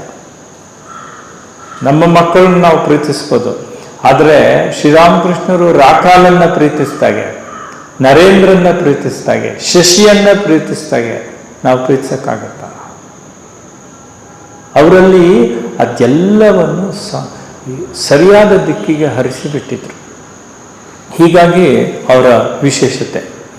ಆಮೇಲೆ ಗೃಹಸ್ಥರಿಗೆ ಅವ್ರು ಕೊಟ್ಟಿರೋ ಫಾರ್ಮುಲಾ, ಮೊದಲನೇದು ದೇವರು ಸತ್ಯ ಮತ್ತು ಜಗತ್ತು ತೋರಾಣಿಕೆ. ಎರಡನೇದು ಮನುಷ್ಯ ಜೀವನದ ಗುರಿ ದೈವ ಸಾಕ್ಷಾತ್ಕಾರ. ಲಾಸ್ಟಲ್ಲಿ ಇವತ್ತು ಎಕ್ಸಸೈಸ್ ಮಾಡೋಣ ಅದನ್ನ. ಮೂರನೇದು ದೇವರನ್ನ ಕಾಣಲು ಸಾಧ್ಯ. ಈ ಕಾನ್ಫಿಡೆನ್ಸ್ ಕೊಟ್ರಲ್ಲ ಅವರು. ನಿನ್ನೆನೂ ಹೇಳಿದೆ ನಾನು, ಎಲ್ಲ ಶಾಸ್ತ್ರಗಳು ಒಂದು ಬಗೆಯಲ್ಲಿ ನಿಷೇಧಗಳನ್ನೇ ಹೆಚ್ಚಾಗಿ ಹೇಳ್ತಾ ಹೋಗುತ್ತೆ. ಇದು ನಿಮಗಲ್ಲ, ಇದಿಂಥ ವಿಶೇಷ ತಯಾರಿ ಮಾಡ್ಕೊಂಡು ಬರಬೇಕು. ಇವ್ರು ಅದಕ್ಕೆಲ್ಲ ಅಷ್ಟು ಇದು ಮಾಡಲ್ಲ. ಆಮೇಲೆ ವ್ಯಾಕುಲತೆ ಮತ್ತು ಹಂಬಲ, ಇದು ಗೋಲ್ಡನ್ ವರ್ಡ್ಸ್ ಅವ್ರದ್ದು. ಇದನ್ನ ಇಟ್ಕೊಂಡಿರ್ಬೇಕು. ಯಾವ ಥರ ಇಟ್ಕೊಂಡಿರ್ಬೇಕು ಅನ್ನೋದಕ್ಕೆ ಅವ್ರು ಹೇಳ್ತಾರೆ.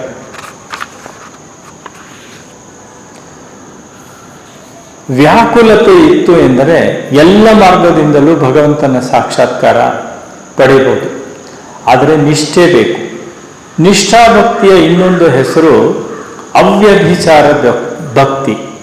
ಇದು ಒಂದೇ ಬುಡವಿರುವ ಮರ ನೇರವಾಗಿ ಮೇಲಕ್ಕೆ ಬೆಳೆದು ಹೋದ ಹಾಗೆ. ನೋಡ್ರಿ ಎಷ್ಟು ಚೆನ್ನಾಗಿ ಕೊಡ್ತಾರೋ ಅವ್ರ ಉದಾಹರಣೆ. ಒಂದು ಗಿಡ, ಒಂದು ಮರ, ಪ್ರಕೃತಿ ನಮಗೆ ಕಲಿಸೋ ಪಾಠ ಅದು. ಎಲ್ಲ ಸಂಪನ್ಮೂಲ, ಎಲ್ಲ ಶಕ್ತಿ, ಎಲ್ಲ ಅಭಿವ್ಯಕ್ತಿ ಏಕಮುಖವಾಗಿ ಚಲಿಸುವುದು. ಎಲ್ಲಿಂದ? ಬೇರಿನ ಮೊದಲ ದರ್ಶನ ಭೂಮಿಯ ಮೇಲ್ಭಾಗದಲ್ಲಾಗೋದು ಕಾಂಡ.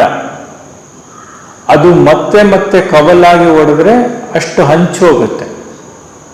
ನಿಷ್ಠೆ ಹೇಗಿರ್ಬೇಕು ಅಂತ ಅವ್ರು ಹೇಳ್ತಾರೆ. ಏಕನಿಷ್ಠೆ ಅಂದ್ರೆ ಒಂದು ಕಾಂಡ ಉದ್ದಕ್ಕೆ ತೆಂಗಿನ ಮರ ಹೋದಾಗೆ. ಅವ್ರು ಹೇಳ್ತಾರೆ, ಒಂದೇ ಬುಡವಿರುವ ಮರ ನೇರವಾಗಿ ಮೇಲಕ್ಕೆ ಬೆಳೆದು ಹೋದ ಹಾಗೆ. ವ್ಯಭಿಚಾರ ಭಕ್ತಿ ಬುಡದಿಂದಲೇ 4-5 ಕವಲಿರುವ ಹಾಗೆ. ಸೋಮವಾರ ಒಂದು ದೇವಸ್ಥಾನ, ಮಂಗಳವಾರ ಒಂದು ದೇವಸ್ಥಾನ, ಬುಧವಾರ ಒಂದು ದೇವಸ್ಥಾನ, ಎಲ್ಲ ದೇವರಲ್ಲೂ ಭಕ್ತಿ ಇರಲಿ, ಶ್ರದ್ಧೆ ಇರಲಿ, ಅದೆಲ್ಲ ನಮ್ಮದು. ಆದರೆ ಒಂದ್ರ ಹತ್ರ ನಮಗೆ ಪೂರ್ತಿ ಶರಣಾಗತಿ ಇರಬೇಕು. ಒಂದು ಕಡೆ ಗೌರವ ಬೇರೆ, ನಾವೆಲ್ಲರನ್ನೂ ಗೌರವಿಸ್ತೀವಿ, ಆದ್ರೆ ಎಲ್ಲರನ್ನೂ ನಾವು ತಂದೆ ಅಂತ ಕರೆಯಲ್ಲ ಅಲ್ವಾ? ಹಾಗೆ ಭಕ್ತಿ ಬುಡದಿಂದಲೇ 4-5, ವ್ಯಭಿಚಾರ ಭಕ್ತಿ ಬುಡದಿಂದಲೇ 4-5 ಕವಲಿರುವ ಹಾಗೆ. ಗೋಪಿಯರ ನಿಷ್ಠೆ ಅಂತದ್ದು ಒನ್ ಫಾರ್ಮ್ ಆಫ್ ಗಾಡ್. ಅವ್ರು ಒಪ್ಕೊಂಡ್ಬಿಟ್ರೆ ಆಯ್ತು. ಅವರು ಹಳದಿ ಹೂವಿನ ಮಾಲೆ ಹಾಕಿಕೊಂಡಿದ್ದ, ಪೀತಾಂಬರಧಾರಿಯಾಗಿದ್ದ, ನವಿಲುಗರಿಯ ಕಿರೀಟ ಇಟ್ಟುಕೊಂಡಿದ್ದ ಗೋಗಳ ಕೃಷ್ಣನನ್ನು ಹೊರತು ಬೇರೆ ಯಾರನ್ನೂ ಕಣ್ಣೆತ್ತಿಯೂ ನೋಡುತ್ತಿರಲಿಲ್ಲ. ಮಥುರೆಯಲ್ಲಿ ರಾಜವೇಷಭೂಷಣದಲ್ಲಿದ್ದ, ತಲೆಗೆ ರುಮಾಲು ಸುತ್ತಿದ್ದ ಕೃಷ್ಣನನ್ನು ಕಂಡೊಡನೆ ಗೋಪಿಯರು ತಮ್ಮ ಮುಖಕ್ಕೆ ಸೆರೆಗೆಳೆದುಕೊಂಡರು. ಇವನು ಯಾರೋ ಗೊತ್ತಿಲ್ಲದೆ ಇರೋನು ಅಂತ. ಅವರು ತಮ್ಮೊಳಗೆ ಮಾತಾಡಿಕೊಂಡ್ರು, ಇವನು ಯಾರಪ್ಪ ಇವನು? ಇವನೊಡನೆ ಮಾತುಕತೆಯಾಡಿ ನಾವು ಶ್ರೀಕೃಷ್ಣನಲ್ಲಿಟ್ಟಿರುವ ಏಕನಿಷ್ಠಾ ಪ್ರೀತಿಯನ್ನು ಕಳೆದುಕೊಳ್ಳೋಣವೇ? ಇದು ಏಕನಿಷ್ಠಾ ಪ್ರೀತಿ ಅಂದ್ರೆ ಯಾವ ರೀತಿ ಇರಬೇಕು? ವ್ಯಾಕುಲತೆ ಮತ್ತು ಹಂಬಲ ಇರಬೇಕು ನಮ್ಮ ಇಷ್ಟ ದೈವದಲ್ಲಿ ಅಂತ. ಆಮೇಲೆ ಗೃಹಸ್ಥರವರು ಹೇಳಿರೋದು, ಎಲ್ಲ ಧರ್ಮಗಳು ಸತ್ಯ. ನಿನ್ನೆನೂ ಅದ್ರ ಬಗ್ಗೆ ತುಂಬ ಚರ್ಚೆ ಮಾಡಿದ್ವಿ. ಒಂದೇ ಪಥದಲ್ಲಿ ಮುನ್ನಡೆಯಿರಿ, ಅದು ಆಗಿದೆ. ದೇವರು ಎಲ್ಲರಲ್ಲಿಯೂ ಇದ್ದಾನೆ, ಅದು ಆನೆ ಮಾವುತನ ಕತೆ. ಜಗತ್ತಿನಲ್ಲಿಯೇ ಇರಿ, ಆದರೆ ದೇವರಲ್ಲಿ ಮನಸ್ಸಿಡಿ. ಜಗತ್ತಿನಲ್ಲೇ ಇರಬೇಕು, ಆದರೆ ದೇವರಲ್ಲಿ ಮನಸ್ಸಿಡಬೇಕು. ನಿರಾಸಕ್ತಿ ಬೇರೆ, ಅನಾಸಕ್ತಿ ಬೇರೆ. ಭಗವದ್ಗೀತೆನ ಒಂದು ಕಡೆಯಲ್ಲಿ ಅನಾಸಕ್ತಿ ಯೋಗ ಅಂತ ಕರೀತಾರೆ, ಇನ್ನೊಂದು ಇದರಲ್ಲಿ ಅನಾಸಕ್ತಿ ಯೋಗನ ಕೆಲವರು ನಿರಾಸಕ್ತಿ ಯೋಗ ಮಾಡ್ಕೊಂಡಿರ್ತಾರೆ. ಇಲ್ಲಿ ನಾವು ವಚನವೇದದಲ್ಲೂ ಅಂಥದ್ದು ಸಾಕಷ್ಟು ಉದಾಹರಣೆಗಳು ನೋಡ್ತೀವಿ. ನಾನು ಸನ್ಯಾಸಿ ಆಗ್ತೀನಿ ಅಥವಾ ನನಗೆ ಸಂಸಾರದಲ್ಲಿ ಆಸಕ್ತಿ ಇಲ್ಲ ಅಂತ ಬಂದು ಇವ್ರ ಜೊತೆ ಬಂದು ಕೂತ್ಕೊಂಡಿರೋರಿಗೆ ಶ್ರೀರಾಮಕೃಷ್ಣರೇ ಬೈದು ಬುದ್ಧಿ ಹೇಳಿ ಮನೆ ಕಳಿಸ್ತಾರೆ. ಆಮೇಲೆ ಸ್ವಾರ್ಥರಹಿತ ಪ್ರೀತಿಯೇ ಅತ್ಯುನ್ನತ ಭಕ್ತಿ, ಇದು ಇನ್ನೊಂದು ಫಾರ್ಮುಲಾ. ಸತತವಾಗಿ ಜಪದಲ್ಲಿ ತೊಡಗಿರಿ, ಜಪವನ್ನು ಸತತವಾಗಿ ಮಾಡಬೇಕು ಅನ್ನೋದು ಅವರ ಇನ್ನೊಂದು ಮುಖ್ಯವಾದ ಉಪದೇಶ ಗೃಹಸ್ಥರಿಗೆ. ಗೃಹಸ್ಥರ ಉಪದೇಶ ಆದಮೇಲೆ ನಾವು ಸಾಧಕರಿಗೆ ವಿಶೇಷವಾಗಿ ಏನು ಸೂಚನೆ ಕೊಡ್ತಾರೆ ನೋಡೋಣ. ಇಲ್ಲಿ 2 ಬಗೆಯ ಭಕ್ತರು ಬರ್ತಾ ಇದ್ರು ಶ್ರೀರಾಮಕೃಷ್ಣರ ಹತ್ರ. ಒಂದು ಗೃಹಸ್ಥ ಭಕ್ತರು, ಇನ್ನೊಂದು ಯುವಕ ಭಕ್ತರು. ವಚನ ವೇದದಲ್ಲಿ ನಮಗೆ ಹೆಚ್ಚಾಗಿ ಸಿಕ್ಕೋದು ಅವರು ಗೃಹಸ್ಥ ಭಕ್ತರಿಗೆ ಅಥವಾ ಎಲ್ಲರೂ ಸಾರ್ವಜನಿಕವಾಗಿ ಇದ್ದಾಗ ಕೊಡ್ತಾ ಇದ್ದಂಥ ಉಪದೇಶಗಳು. ನರೇಂದ್ರಾದಿ ಯುವಕರಿಗೆ ಏನು ವಿಶೇಷ ಸಿಕ್ತು ಅನ್ನೋದು ಅದು ಇವತ್ತಿನವರೆಗೂ ಹೆಚ್ಚು ಕಡಿಮೆ ಗುಟ್ಟಾಗೇ ಇದೆ. ನಾವು ಅವರ ಬದುಕಿನಿಂದ ತಿಳ್ಕೊಬೇಕು ಅದನ್ನು. ವಿವೇಕಾನಂದರ ಥಾಟ್ಸು ಅಥವಾ ಬ್ರಹ್ಮಾನಂದರ ವರ್ಕ್ಸಿಂದ. ಸಾಧಕರಿಗೆ ಏನು ಸೂಚನೆ ಕೊಡ್ತಾರೆ ಅವರು? ಕಾಮಕಾಂಚನದಿಂದ ದೂರವಿರಿ, ಇದು ಫಸ್ಟ್ ಫಾರ್ಮುಲಾ. ಎರಡನೇದು ಶ್ರದ್ಧೆ ಮತ್ತು ನಂಬಿಕೆ ಬಹಳ ಮುಖ್ಯ, ಹಿಂದೆನೂ ಹೇಳಿದ್ದಾರೆ. ಮೂರನೇದು ಬೇರೆಯವರಲ್ಲಿ ದೋಷ ಕಾಣದಿರಿ, ಹೋಲಿ ಮದರ್ ಇದನ್ನು ಚೆನ್ನಾಗಿ ಪಿಕ್ ಮಾಡಿಕೊಂಡ್ರು. ನಾಲ್ಕನೇದು ಮಗುವಿನಂತೆ ಸರಳರಾಗಿರಿ, ಮುಗ್ಧರಾಗಿರಿ, ಅದು ವೆಲ್ ಎಸ್ಟಾಬ್ಲಿಷ್ಡ್. ಐದನೇದು ಸಾಧನೆಯನ್ನು ಸತತವಾಗಿ ನಿಯತವಾಗಿ ನಡೆಸಿ. ಇದು ಅವರು ಅದಕ್ಕೆ ಬೇಕಾದಷ್ಟು ಉದಾಹರಣೆ ಕೊಡ್ತಾರೆ. ಯಾರೇ ಬರಲಿ ಅವ್ರ ಹತ್ರ ಸ್ವಲ್ಪ ಹೊತ್ತು ಮಾತುಕತೆ ಆಡಿದ್ಮೇಲೆ ದೇವಸ್ಥಾನ ನೋಡ್ಕೊಂಬನ್ನಿ, ಪಂಚವಟಿಗೆ ಹೋಗಿ ಧ್ಯಾನ ಮಾಡ್ಕೊಂಬನ್ನಿ. ಅವರು ಮಾಸ್ಟರ್ಗೆ ಹೇಳ್ತಾರೆ, ಆಸನ ತಂದಿದೆಯೋ ಇಲ್ಲ ಕೊಳ್ಳೋ ಅಂತ. ಅವನಲ್ಲೇ ಠಿಕಾಣಿ ಹಾಕಿರ್ತಾನಲ್ಲ ಅವರ ರೂಮಲ್ಲಿ, ಶ್ರೀರಾಮಕೃಷ್ಣ ರೂಮಲ್ಲಿ. ಎಷ್ಟೊತ್ತು ಮಾತುಕತೆ ಕೇಳಿಸ್ಕೊತೀಯ, ಹೋಗಿ ಧ್ಯಾನ ಮಾಡು ಅಂತ. ನರೇಂದ್ರನಿಗೂ ಅಷ್ಟೇ, ಅವ್ರಿಗೆ ಅಷ್ಟೊಂದು ಫ್ರೀಡಮ್ ಇತ್ತು, ಒಂದು ಮಟ್ಟದ ಫ್ರೀಡಮ್ ಇರಲಿಲ್ಲ. Because he was very tough master ಆ ಲೆಕ್ಕದಲ್ಲೂ ಕೂಡ. ಸೊ ಅದೊಂದು ಏನು, ಸಾಧನೆಯನ್ನು ಸತತವಾಗಿ ನಡೆಸಿ ಅಂತ. ಆರನೇದು ಶುದ್ಧವಾದ ಜೀವನ ನಡೆಸಿ. ಅದಂತೂ ಬೇಕಾದಷ್ಟು ಬರುತ್ತೆ. ಒಂದ್ಸಲ ಯಾರೋ ಬಂದು ಅವರ ಕೋಣೆಯಲ್ಲಿ ಕೂತ್ಕೊಂಡು ಎದ್ದೋದ್ಮೇಲೆ ಆ ಜಾಗವನ್ನ 3 ಮೊಳ ಮಣ್ಣು ತೆಗೆಸ್ತಾರೆ. ಅಷ್ಟೊಂದು ಅವನು ಪ್ರಾಪಂಚಿಕತೆ ತುಂಬ್ಕೊಂಡ್ಬಂದ್ಬಿಟ್ಟಿದ್ದಾನೆ. ಅಂತ ಮಣ್ಣು ತೆಗೆಸಿ ಆಚೆ ಹಾಕಿ ಬೇರೆ ಮಣ್ಣು ಹಾಕ್ಸಿ ಅಲ್ಲಿ ಗಂಗಾಜಲ ಹಾಕ್ಸಿ ಇಷ್ಟೆಲ್ಲ ಮಾಡ್ತಾರೆ ಅವರು. ಯಾಕೆಂದ್ರೆ ಶುದ್ಧವಾದ ಜೀವನ ಅನ್ನೋದು ಬಹಳ ಮುಖ್ಯ ಅಂತ. ಏಳನೇದಂತೂ ತುಂಬಾ ಇಂಪಾರ್ಟೆಂಟ್, ನಮ್ಗಳಿಗೂ ಅದೊಂದು ಪಾಠ. ಅಂದ್ರೆ ಈಗಿನ ಕಾಲದಲ್ಲಿ ಗುರುವಿನಂತೆ ನಟಿಸಬೇಡಿ, ಗುರುವಿನಂತೆ ನಟಿಸಬೇಡಿ. ಅದನ್ನು ಎಷ್ಟು ಚೆನ್ನಾಗಿ ಹೇಳ್ತಾರೆ ಗೊತ್ತಾ ಅವರು, ಗುರುವಿನಂತೆ ನಟಿಸಬೇಡಿ. ಯಾಕೆಂದ್ರೆ ಇವತ್ತೊಂದು ಸ್ವಲ್ಪ ತಲೆಗೇರ್ಬಿಟ್ರೆ ತುಂಬ ಕಷ್ಟ. ಅದು ಕೇವಲ ಸಚ್ಚಿದಾನಂದನೇ ಗುರು. ಮನುಷ್ಯ ಗುರುವಿನ ಪಟ್ಟ ಧರಿಸಿ ಜನರಲ್ಲಿ ಆತ್ಮಜಾಗೃತಿಯನ್ನುಂಟು ಮಾಡಿದ್ದೇ ಆದರೆ ಆಗ ತಿಳಿದುಕೊಳ್ಳಬೇಕು ಸಚ್ಚಿದಾನಂದನೇ ಆ ರೂಪ ಧರಿಸಿದ್ದಾನೆ ಎಂಬುದಾಗಿ. ಗುರು ಒಬ್ಬ ಸ್ನೇಹಿತ ಇದ್ದ ಹಾಗೆ. ಆತ ಕೈ ಹಿಡಿದು ಕರೆದುಕೊಂಡು ಹೋಗ್ತಾನೆ. ಭಗವಂತನ ದರ್ಶನವಾದ ನಂತರ ಗುರು ಶಿಷ್ಯರ ಭೇದವಿರದು. ಅದು ಬಹಳ ತೊಡಕಿನ ಸನ್ನಿವೇಶವನ್ನು ಸೃಜಿಸುತ್ತದೆ. ಅಲ್ಲಿ ಗುರು ಶಿಷ್ಯರು ಒಬ್ಬರನ್ನೊಬ್ಬರು ಗುರುತಿಸಲಾರರು. ಇದಕ್ಕಾಗಿಯೇ ಜನಕರಾಜ ಶುಕದೇವನಿಗೆ ಹೇಳಿದ, ನಿನಗೆ ಬ್ರಹ್ಮಜ್ಞಾನ ಬೇಕಾಗಿದ್ದರೆ ಮೊದಲು ಗುರುದಕ್ಷಿಣೆ ಕೊಡು. ಏಕೆಂದರೆ ಬ್ರಹ್ಮಜ್ಞಾನ ದೊರೆತ ನಂತರ ಈತ ಗುರು ತಾನು ಶಿಷ್ಯ ಎಂಬ ಭೇದ ಬುದ್ಧಿ ಇರದು. ಭಗವಂತನ ಸಾಕ್ಷಾತ್ಕಾರವಾಗದೇ ಇರುವವರಿಗೆ ಮಾತ್ರ ಗುರು ಶಿಷ್ಯ ಸಂಬಂಧ. ಅದರಿಂದ ಯಾರ್ಯಾರನೋ ಗುರು ಅಂತ ಒಪ್ಕೊಳ್ಳೋಕೆ ಮುಂಚೆ ನಾವು ಅದನ್ನು ಅರ್ಥ ಮಾಡ್ಕೋಬೇಕು. ಅದನ್ನ ಇವರಲ್ಲಿ ಸೂಕ್ಷ್ಮವಾಗಿ ಹೇಳ್ತಾರೆ, ಗುರುವಿನಂತೆ ನಟಿಸಬೇಡಿ. ಈ ಶಕ್ತಿ ಇದ್ರೆ ಮಾತ್ರ ಗುರುವಿನ ಹಾಗೆ ಇರಬೇಕು. 8ನೇದು ಆಧ್ಯಾತ್ಮಿಕ ಜೀವನ ನೀರಸವಲ್ಲ, ಶಾಂತಿ, ಪ್ರೇಮ, ಸಂತೋಷದ ಜೀವನ. ಎಲ್ಲರಿಗೂ ವಚನವೇದದಲ್ಲಿ ನೋಡಿದಾಗ ಎಷ್ಟೊಂದು ಸ್ವಾರಸ್ಯವಾದ ಸಂದರ್ಭಗಳು ಬರುತ್ತೆ, ಎಷ್ಟು ಸೊಗಸಾಗಿರುತ್ತಲ್ಲಿ ಪ್ರಸಂಗಗಳು ಅನ್ನೋಕ್ಕೆ ಒಂದು ಉದಾಹರಣೆ ನಾನು ಹೇಳಕ್ಕೆ ಇಷ್ಟಪಡ್ತೀನಿ. ಒಂದ್ಸಲ ಅಲ್ಲಿ ನರೇಂದ್ರನೇ ಒಂದು ಪಂಚ್ ಕೊಡ್ತಾನೆ ಶ್ರೀರಾಮಕೃಷ್ಣಗೆ, ಅಂದರೆ ಮಾತಿನಲ್ಲಿ. ಏನದು ಸಂದರ್ಭ ಮತ್ತೆ ಎಷ್ಟು ಚೆನ್ನಾಗಿ ಇರುತ್ತೆ ನೋಡಿ. ನರೇಂದ್ರ ಮತ್ತೆ ಹಾಡಲು ಯತ್ನಿಸುವನು. ಶ್ರೀರಾಮಕೃಷ್ಣರು ತಂಬೂರಿಯನ್ನು ಗೂಟದಿಂದ ಬಿಚ್ಚಿ ತರುವಂತೆ ಮಾಸ್ಟರಿಗೆ ಹೇಳಿದರು. ನರೇಂದ್ರನ್ ನೋಡ್ಬಿಟ್ರೆ ಶ್ರೀರಾಮಕೃಷ್ಣರಿಗೆ ಆಗ್ಲೇ ಮತ್ತೆ ಏರ್ಬಿಡುತ್ತೆ. ಅವನು ಹಾಡ್ಬಿಟ್ರಂತೂ ಅವ್ರು ಸಮಾಧಿಸ್ಥರಾಗ್ಬಿಡ್ತಾರೆ. ಅವನು ಬಂದ್ರೆ ಅವನು ಹಾಡೋ ಗ್ಯಾರಂಟಿ, ಅವನಿಗೂ ಖುಷಿ. ನರೇಂದ್ರ ಅದನ್ನ ಏನು ತಂಬೂರಿನ ಅದನ್ನ ಬಿಚ್ಚಿ ತರ್ತಾರೆ, ಅವ್ರ ಕೋಣೆಯಲ್ಲೆಲ್ಲ ವಾದ್ಯಗಳಿರುತ್ತೆ. ನರೇಂದ್ರ ಅದನ್ನ ಬಹಳ ಹೊತ್ತಿನಿಂದ ಶ್ರುತಿ ಮಾಡುತ್ತಲೇ ಇದ್ದಾನೆ. ಪರಮಹಂಸರಿಗೆ ಮತ್ತು ಉಳಿದ ಭಕ್ತರಿಗೆ ಇದನ್ನ ನೋಡಿ ಬಹಳ ಬೇಜಾರಾಯಿತು.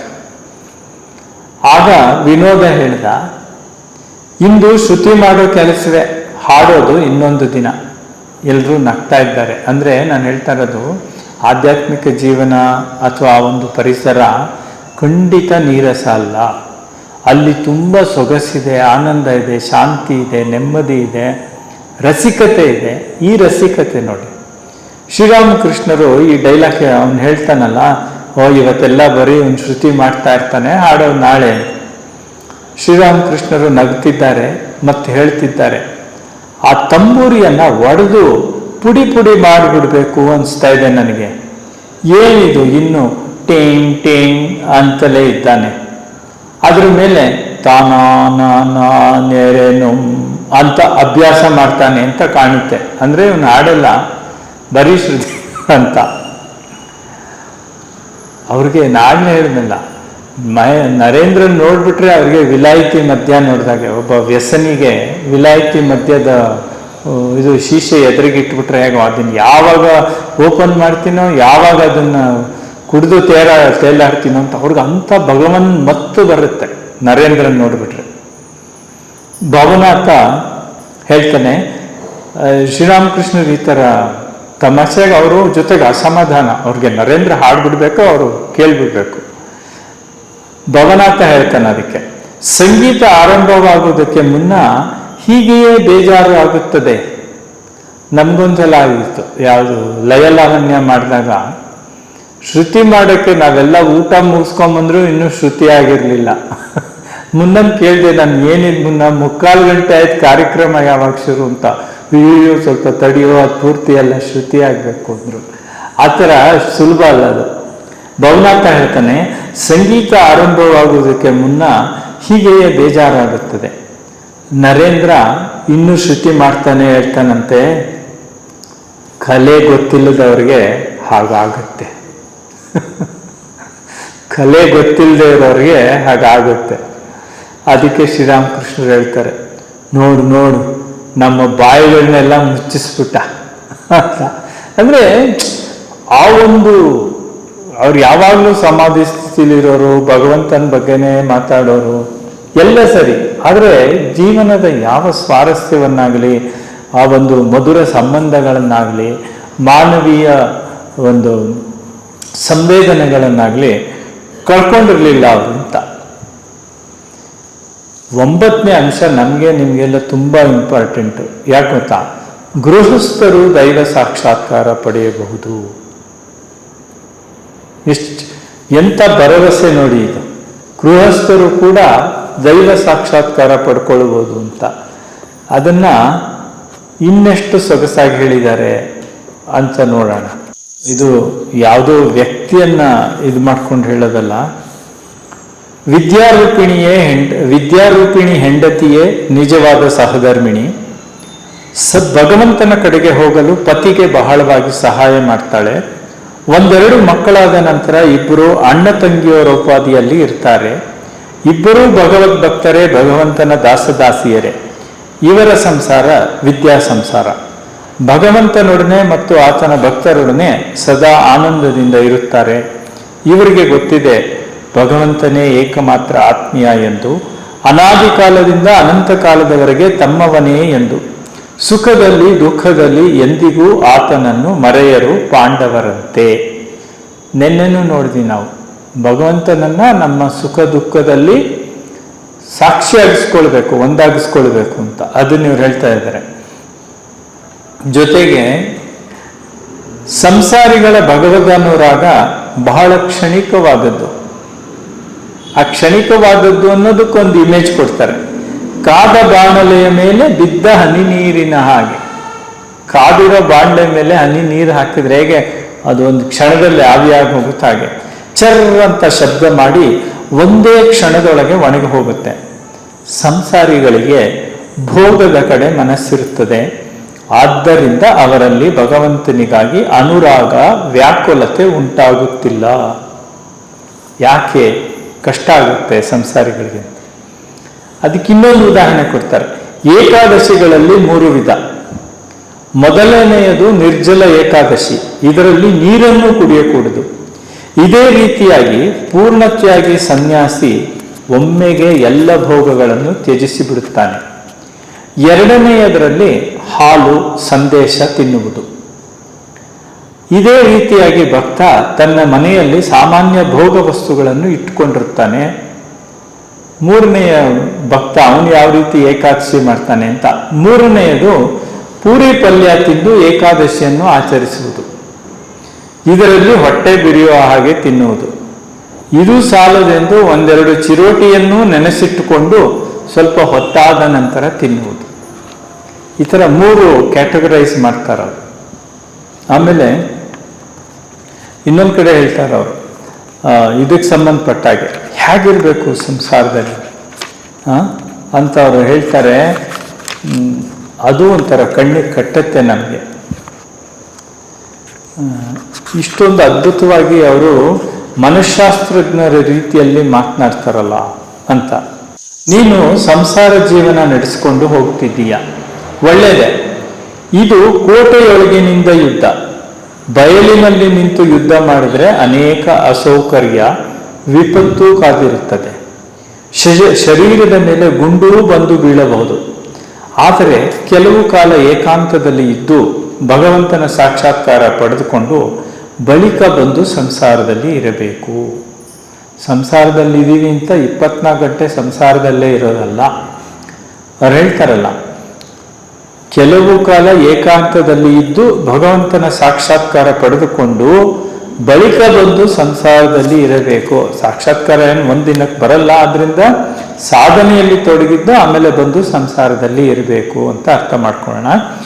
ಜನಕ ರಾಜ ಬ್ರಹ್ಮಜ್ಞಾನವನ್ನು ಪಡೆದುಕೊಂಡು ನಂತರ ಬಂದು ಸಂಸಾರದಲ್ಲಿದ್ದ. ಬ್ರಹ್ಮಜ್ಞಾನ ದೊರೆತ ನಂತರ ಎಲ್ಲಿ ಬೇಕಾದರಲ್ಲಿ ಇರಬಹುದು, ಅದರಿಂದ ಯಾವ ತೊಂದರೆಯೂ ಬಾರದು. ಯಾರು ಬೆಸ್ಟ್ ಎಕ್ಸಾಂಪಲ್? ಶ್ರೀರಾಮಕೃಷ್ಣರು. ಅವರನ್ನ ಮಥುರಾ ಕರ್ಕೊಂಡೋಗ್ಬಾರ್ದು ಕಡೆಗೆಲ್ಲ ಕರ್ಕೊಂಡೋಗ್ತಾನೆ. ಮಾಡಬಾರದು ಎಕ್ಸ್ಪೆರಿಮೆಂಟ್ ಎಲ್ಲ ಅವ್ರ ಕೈಯಲ್ಲಿ ಮಾಡ್ಸಕ್ ಹೋಗ್ತಾನೆ. ಆದ್ರೆ ಅವ್ರು ಯಾವತ್ತೂ it never came down from that plane of consciousness. ಪ್ರಜ್ಞೆಯ ಆ ಉನ್ನತ ಸ್ತರದಿಂದ ಅವ್ರ ಕೆಳಗೆ ಇಳಿಲೇ ಇಲ್ಲ. ನೆನ್ನೆನೂ ನೋಡಿದ್ವಿ ನಾವು, ಸರ್ಕಸ್ಗೆ ಹೋಗ್ಲಿ, ಅವರು ಫೋಟೋಗ್ರಾಫರ್ ಹತ್ರ ಹೋಗ್ಲಿ, ಈ ಪುಣ್ಯಾತ್ಮನ್ನ ಝೂ ಕರ್ಕೊಂಡು ಹೋಗ್ತಾರೆ. ಕೆಲವು ಈ ಭಕ್ತರು ಸುಮ್ಮನೆ ಇರಲ್ಲ ನೋಡಿ. ಕಲ್ಕತ್ತಾದಲ್ಲಿ ಶಾಪಿಂಗ್ ಬೇಡ ಅಂತ ಮುನ್ನ, ಶಾಪಿಂಗು ಮೊದಲೇ ಗಂಡಸರಿಗೆ ಇಷ್ಟ ಇಲ್ಲ, ಅದರಲ್ಲೂ ಮುನ್ನಂಗೆ ಒಂಚೂರು ಇಷ್ಟ ಇಲ್ಲ, ಸುಮ್ಮನೆ ಉದಾಹರಣೆಗೆ ಹೇಳಿದ್ದು. ಆದರೆ ಶಾಪಿಂಗ್ ಮಾಡಲೇಬೇಕು ಅಂತ ಜೊತೆಗೆ ಬಂದಿದ್ದು ಗೃಹಸ್ಥ ಭಕ್ತರು ಇತರರು. ಕೊನೆಗೆ ಅಲ್ಲಿ ಹೋದಾಗ ಶಾಪಿಂಗ್ ಏರಿಯಾಕ್ಕೆ ಅಲ್ಲೊಂದು ದೊಡ್ಡ ಚೇರ್ ಹಾಕೊಂಡು ಮಾಮೂಲು ಅವರು ಒಂದ್ ಕಡೆ ಕೂತ್ಕೊಂಡ್ಬಿಟ್ರು. ನೀವೆಲ್ಲ ಮಾಡ್ಕೊಂಡ್ ಬನ್ನಿ, ನಾನು ಇಲ್ಲಿ ಕೂತಿರ್ತೀನಿ ಅಂತ. ಯಾಕೆ ಹೇಳಿದೆ ಇದನ್ನಂದ್ರೆ, ಕೆಲವು ಅಂದ್ರೆ ನಮ್ಮ ಮನಸ್ಸುಗಳು ಶುದ್ಧವಾಗ್ತಾ ಹೀಗೆಲ್ಲ ಆಗುತ್ತೆ ಅಂತ.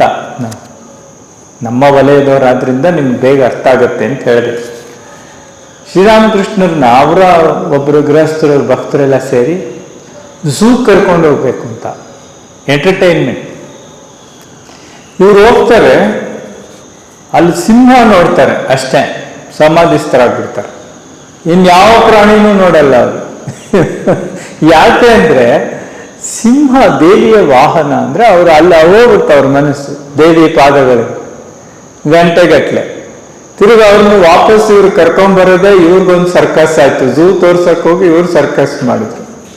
ಸೊ ಆ ಥರ ಶ್ರೀರಾಮಕೃಷ್ಣರು ಅಷ್ಟು ಸುಲಭ ಅಲ್ಲ. ಅವಾಗ ಇವನು ಮಹಿಮಚರಣ ಕೇಳ್ತಾನೆ. ಬ್ರಹ್ಮಜ್ಞಾನ ದೊರೆತ ನಂತರ ಎಲ್ಲಿಂದ್ರಲ್ಲಿ ಇರ್ಬೋದು ಅಂದಾಗ ಇವನು ಹೇಳ್ತಾನೆ, ಮಹಾಶಯರೇ, ಮನುಷ್ಯ ಏಕೆ ವಿಷಯ ವಸ್ತುಗಳನ್ನ ಕಂಡ್ರೆ ಮುಗ್ಧನಾಗಿ ಹೋಗುತ್ತಾನೆ? ಯಾಕೆ ನಾವು ಕೆಲವು ಸಲ ಬೀಳ್ತೀವಿ? ಅದಕ್ಕೆ ಹೇಳ್ತಾರೆ ಶ್ರೀರಾಮಕೃಷ್ಣರು, ಭಗವಂತನ ಸಾಕ್ಷಾತ್ಕಾರ ಪಡೆದುಕೊಳ್ಳದೆ ವಿಷಯ ವಸ್ತುಗಳ ಮಧ್ಯೆ ವಾಸಿಸುವುದರಿಂದ. ಸಾಕ್ಷಾತ್ಕಾರ ಕಷ್ಟ, ಬಿಗಿನಿಂಗ್. ಅಥವಾ ಭಗವಂತನನ್ನ ನಾವು ಪ್ರಜ್ಞೆಯಲ್ಲಿ ಇರಿಸ್ಕೊಂಡ್ರೆ ತಪ್ಪುಗಳಾಗಲ್ಲ, ಅಷ್ಟೇ, ಇನ್ನೇನಿಲ್ಲ. ಲಂಚ ತಗೊಳ್ಳೋ ಸಂದರ್ಭ ಬರ್ಬೋದು, ತಪ್ಪು ಮಾಡೋ ಸಂದರ್ಭ ಬರ್ಬೋದು, ಪ್ರಲೋಭನೆಗಳು ಯಾವ ರೀತಿಯಾದರೂ ಬರ್ಬೋದು. ಶ್ರೀರಾಮಕೃಷ್ಣ ಪ್ರಜ್ಞೆ ನಮ್ಮಲ್ಲಿದ್ದರೆ ಕನಿಷ್ಠ ನಮ್ಮ ಕಡೆಯಿಂದ ತಪ್ಪಾಗಲ್ಲ. ಇವರು ಹೇಳ್ತಾರೆ, ಭಗವಂತನ ಸಾಕ್ಷಾತ್ಕಾರ ಪಡೆದುಕೊಳ್ಳದೆ ವಿಷಯ ವಸ್ತುಗಳ ಮಧ್ಯೆ ವಾಸಿಸುವುದರಿಂದ ಈ ಥರ ಏನಾಗುತ್ತೆ, ಮುಗ್ಧನಾಗಿ ಹೋಗ್ತಾನೆ. ಆತನ ಸಾಕ್ಷಾತ್ಕಾರ ಪಡೆದುಕೊಂಡ ನಂತರ ಎಂದಿಗೂ ಮುಗ್ಧನಾಗುವುದಿಲ್ಲ, ಬೀಳೋದಿಲ್ಲ ಅವನು. ನೋಡಿ, ಉದಾಹರಣೆ ಎಷ್ಟು ಚೆನ್ನಾಗಿ ಕೊಡ್ತಾರೆ. ದೀಪದ ಚಿಟ್ಟೆಗೆ ಒಮ್ಮೆ ಏನಾದರೂ ಬೆಳಕು ಕಾಣಿಸಿಕೊಂಡಿತು ಎಂದರೆ ಅದಕ್ಕೆ ಕತ್ತಲೆ ಎಂದಿಗೂ ಹಿಡಿಸದು. ದೀಪದ ಚಿಟ್ಟೆಗೆ ಬೆಳಕು ಒಂದ್ಸಲ ಕಾಣಿಸ್ಕೊಂಡ್ಬಿಟ್ರೆ ಅದ್ಯಾವತ್ತೂ ಕತ್ತಲ ಕಡೆಗೆ ಹೋಗಲ್ವಂತೆ. ಆ ಥರ ನಾವು ಕತ್ತಲ ಕಡೆಗೆ ಹೋಗದೇ ಇರಬೇಕು ಅಂತ ಅಲ್ಲಿ ಹೇಳ್ತಾ ಇದ್ದಾರೆ ಅವರು. ಕೊನೆ ಪಾಯಿಂಟು, ಈ ಜನ್ಮದಲ್ಲಿಯೇ ಮುಕ್ತರಾಗಿ. ವೇಟಿಂಗ್ ಲಿಸ್ಟಲ್ಲಿ ಇರೋದು ಬೇಡ. ನಾವು ಸೀಟ್ ಹಿಡಿದ್ಬಿಡ್ಬೇಕು ಈ ಜನ್ಮದಲ್ಲೇ ಅಂತ ಶ್ರೀರಾಮಕೃಷ್ಣರು ಹೇಳ್ತಾ ಇದ್ದಾರೆ. ನಿನ್ನೆ ಥರ ಇವತ್ತು ಕೂಡ ಕೊನೆಯ 10 ನಿಮಿಷ ನಾವು ಶ್ರೀರಾಮಕೃಷ್ಣರ ಧ್ಯಾನವನ್ನು ಮಾಡೋಣ. ಇಲ್ಲದ್ರೆ ಬರೀ ಮಾತಾಗುತ್ತೆ. ಮತ್ತು ನಾಳೆ ನಾನು ಶ್ರೀರಾಮಕೃಷ್ಣರ ಅಂದರೆ ಜಗತ್ತಿಗೆ ಶ್ರೀರಾಮಕೃಷ್ಣರ ಕೊಡುಗೆ ಮತ್ತು ಈ ಸಮಾಜಕ್ಕೆ, ಭಾರತೀಯ ಸಮಾಜಕ್ಕೆ ಶ್ರೀರಾಮಕೃಷ್ಣರ ಕೊಡುಗೆ ಏನು ಅನ್ನೋದನ್ನು ಮಾತನಾಡ್ತೀನಿ.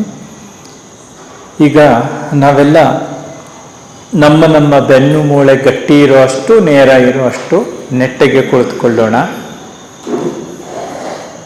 ರಿಲ್ಯಾಕ್ಸ್ ಮಾಡ್ಕೊಳ್ಳಿ 20 ಸೆಕೆಂಡ್ಸ್. ತದನಂತರ ದೀರ್ಘವಾಗಿ ಶಾಂತವಾಗಿ ಉಸಿರಾಡೋಣ. ದೀರ್ಘವಾಗಿ ಉಸಿರು ಎಳೆದುಕೊಳ್ತಾ ಜಗತ್ತಿನ ಎಲ್ಲ ಶಾಂತಿ, ನೆಮ್ಮದಿ, ಸಮಾಧಾನ, ಪ್ರೀತಿ, ವಿಶ್ವಾಸ ಇದು ನಮ್ಮೊಳಗೆ ಸೇರ್ತಾ ಇದೆ ಅಂತ ಭಾವಿಸೋಣ. ಹಾಗೆ ಉಸಿರನ್ನು ಹೊರಗೆ ಹಾಕ್ತಾ ನಮ್ಮೊಳಗಿರುವ ಎಲ್ಲ ಕಲ್ಮಶ, ಎಲ್ಲ ಪಾಪಗಳು, ಕೋಪಗಳು, ತಾಪಗಳು ಇತ್ಯಾದಿ ನಕಾರಾತ್ಮಕ ವಿಚಾರಗಳು ಎಲ್ಲವೂ ಕೂಡ ಹೊರಗೆ ಹೋಗ್ತಾ ಇದೆ ಅಂತ ಭಾವಿಸೋಣ. ಹೀಗೆ 3-4 ಬಾರಿ ದೀರ್ಘವಾಗಿ ಉಸಿರಾಟವನ್ನು ಮಾಡ್ತಾ ಕಣ್ಣು ಮುಚ್ಚಿಕೊಳ್ಳೋಣ. ಹೀಗೆ ಕಣ್ಣು ಮುಚ್ಚಿಕೊಂಡು ಮತ್ತೊಂದೆರಡು ಆವರ್ತಿ ಉಸಿರಾಟವನ್ನು ದೀರ್ಘವಾಗಿ ನಿಧಾನವಾಗಿ ಮಾಡೋಣ. ಈಗ ಶ್ರೀರಾಮಕೃಷ್ಣರ ದಿವ್ಯ ಸಾನ್ನಿಧ್ಯವನ್ನು ಅನುಭವಿಸೋಣ. ಕಾಮಾರಪುಕುರದಲ್ಲಿ ಜನಿಸಿ ದಕ್ಷಿಣೇಶ್ವರದಲ್ಲಿ ಬೆಳಗಿ ಇವತ್ತು ಇಡೀ ವಿಶ್ವವನ್ನು ವ್ಯಾಪಿಸಿಕೊಂಡಿರುವ ಶ್ರೀರಾಮಕೃಷ್ಣರು ಈಗ ಮೆಲ್ಲಗೆ ನಮ್ಮ ಹೃದಯ ಕಮಲ ಪೀಠದಲ್ಲಿ ಕುಳಿತಿದ್ದಾರೆ ಅಂತ ಚಿತ್ರಿಸಿಕೊಳ್ಳಿ. ಅವರ ದಿವ್ಯ ಪ್ರಭೆಯ ಮುಗುಳ್ನಗೆಯನ್ನು ಭಾವಿಸಿ ಅವರ ಕಣ್ಣುಗಳು ಪ್ರೀತಿಯಿಂದ ನಮ್ಮನ್ನೇ ಈಕ್ಷಿಸ್ತಾ ಇದೆ, ನಮ್ಮನ್ನೇ ನೋಡ್ತಾ ಇದೆ, ಅದು ನಮ್ಮ ಮೇಲಿದೆ ಅಂತ ಭಾವಿಸಿ ಶ್ರೀರಾಮಕೃಷ್ಣರು ಅಲ್ಲೆಲ್ಲೋ ದೂರ ಇಲ್ಲ, ಇಲ್ಲೇ ಇದ್ದಾರೆ, ಹತ್ತಿರದಲ್ಲಿದ್ದಾರೆ, ನಿಮ್ಮ ಹೃದಯಗಳಲ್ಲಿ ನೆಲೆಸಿದ್ದಾರೆ, ಈಗ ನಮ್ಮ ಹೃದಯ ಪೀಠದ ಮೇಲೆ ಕುಳಿತಿದ್ದಾರೆ ಅಂತ ಭಾವಿಸಿ ಮೆಲ್ಲಗೆ ಹೇಳ್ಕೊಳ್ಳಿ, ಹೇ ರಾಮಕೃಷ್ಣ ನನ್ನಲ್ಲಿ ನೆಲೆಸು, ನನಗೆ ದಾರಿದೀಪವಾಗು, ನನ್ನ ಗುರುವಾಗಿ ಮುನ್ನಡೆಸು. ಹೇ ರಾಮಕೃಷ್ಣ ನನ್ನಲ್ಲಿ ನೆಲೆಸು, ನನಗೆ ದಾರಿದೀಪವಾಗು, ನನ್ನ ಗುರುವಾಗಿ ಮುನ್ನಡೆಸು. ಹೇ ರಾಮಕೃಷ್ಣ, ನನ್ನಲ್ಲಿ ನೆಲೆಸು, ನನಗೆ ದಾರಿದೀಪವಾಗು, ನನ್ನ ಗುರುವಾಗಿ ಮುನ್ನಡೆಸು. ಈಗ ಅವರ ಮುಖ್ಯ ಬೋಧನೆ, ಮನುಷ್ಯ ಜೀವನದ ಗುರಿ ದೈವ ಸಾಕ್ಷಾತ್ಕಾರ. ಇದರ ಬಗ್ಗೆ ಒಂದು 30 ಸೆಕೆಂಡು ಮತ್ತೆ ಮತ್ತೆ ಮನಸ್ಸಿಗೆ ತಂದುಕೊಳ್ಳೋಣ. ಮನುಷ್ಯ ಜೀವನದ ಗುರಿ ದೈವ ಸಾಕ್ಷಾತ್ಕಾರ.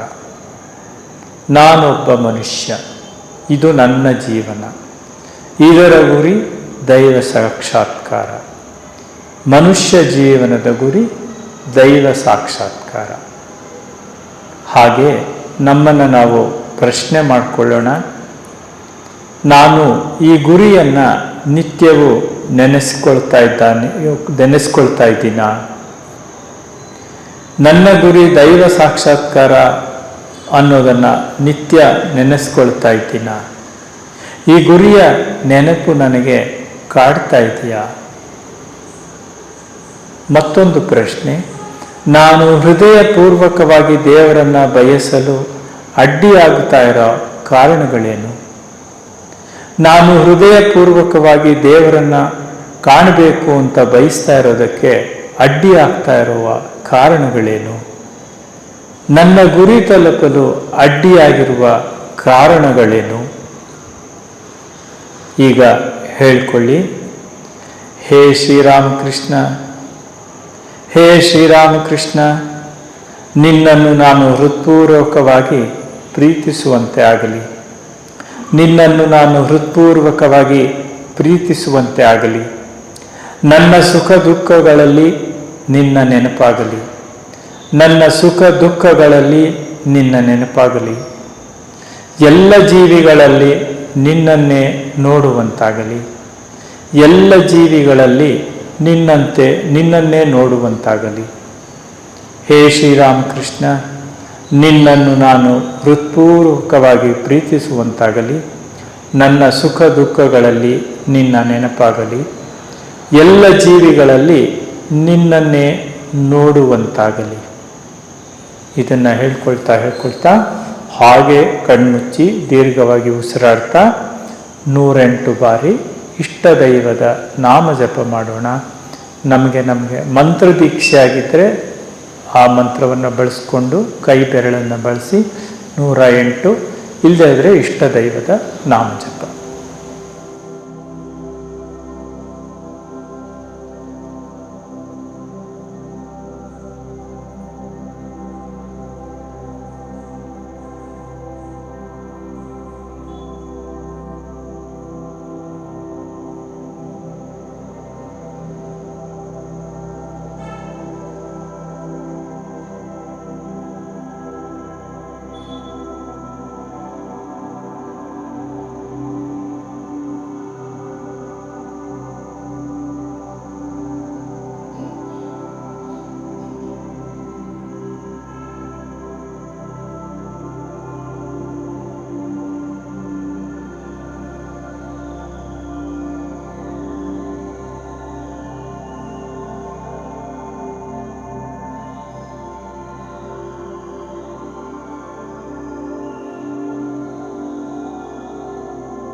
ಈಗ ಜಪ ಮುಗಿದಿದೆ. ಶ್ರೀರಾಮಕೃಷ್ಣರು ಇನ್ನು ಹೃದಯ ಸಿಂಹಾಸನದಲ್ಲಿ ಕುಳಿತಿದ್ದಾರೆ. ಅವ್ರನ್ನ ಹಾಗೆಯೇ ಪ್ರೀತಿಯಿಂದ ನಮ್ಮನ್ನು ನೋಡ್ತಾ ಇದ್ದಾರೆ. ನಾವು ಭಕ್ತಿಯಿಂದ ಅವ್ರನ್ನ ಕಾಣ್ತಾ ಇದ್ದೀವಿ. ಈಗ ನಿಧಾನಕ್ಕೆ ದೀರ್ಘವಾಗಿ ಉಸಿರಾಡುತ್ತಾ ಅವರನ್ನು ಬೀಳ್ಕೊಡೋಣ. ಹಾಗೆ ಬೀಳ್ಕೊಡ್ತಾ ಮತ್ತೆ ಮತ್ತೆ ಅವರಲ್ಲಿ ಪ್ರಾರ್ಥನೆ ಮಾಡೋಣ. ಸದಾ ನಮ್ಮ ಹೃದಯದಲ್ಲಿ ನೆಲೆಸಿರು, ಸದಾ ನಮ್ಮನ್ನು ಮುನ್ನಡೆಸು, ಈ ಬದುಕನ್ನು ಭವ್ಯಗೊಳಿಸು, ನಿನ್ನ ಪ್ರಸಾದವಾಗಿ ನಾನು ಈ ಭೂಮಿಯಲ್ಲಿ ಇರುವಂತೆ ಮಾಡು ಅಂತ ಕೇಳ್ಕೊಳ್ಳಿ. ಮತ್ತೆ ನಾಳೆ ಅವರು ಇದೇ ಸಮಯಕ್ಕೆ ಬರ್ತಾರೆ, ಯಾವಾಗಲೂ ನಮ್ಮ ಜೊತೆ ಇರ್ತಾರೆ ಅಂತ ತಿಳ್ಕೊಳ್ಳಿ. ಈಗ ನಿಧಾನವಾಗಿ ನಿಮ್ಮ ಮನಸ್ಸುಗಳನ್ನು ನಿಮ್ಮ ದೇಹದ ಕಡೆಗೆ ಮತ್ತೆ ತನ್ನಿ. ನೀವು ಕುರ್ಚಿಯಲ್ಲಿ ಕುಳಿತಿರೋದು ನಿಮ್ಮ ಗಮನಕ್ಕೆ ಬರಲಿ. ನಿಮ್ಮ ಅಂಗಾಂಗಗಳ ಕಡೆಗೆ ಮನಸ್ಸು ಹರಿಯಲಿ. ಈಗ ನಿಧಾನವಾಗಿ ನಿಮ್ಮ ಎರಡೂ ಕೈಗಳನ್ನು ಉಜ್ಜಿ ಸೂಕ್ಷ್ಮವಾಗಿ ಅಥವಾ ಮೃದುವಾಗಿ ಅದನ್ನು ನಿಮ್ಮ ಕಣ್ಣುಗಳ ಮೇಲೆ ಇರಿಸ್ಕೊಂಡು ನಿಧಾನಕ್ಕೆ ಒಟ್ಟಿಗೆ ಕಣ್ಣು ಬಿಡಬಾರ್ದು, ನಿಧಾನಕ್ಕೆ ಕಣ್ಣನ್ನು ಬಿಡಿ. 30 ಸೆಕೆಂಡು ಅಳ್ಳಾಡಬೇಡಿ, ಹಾಗೆ ಕೂತ್ಕೊಳ್ಳಿ. ಯಾಕೆಂದರೆ ತಕ್ಷಣ ಅದು ಬ್ರೇಕ್ ಆಗಬಾರ್ದು, ವೈಬ್ರೇಷನ್, ಸಿಮೆಟ್ರಿ.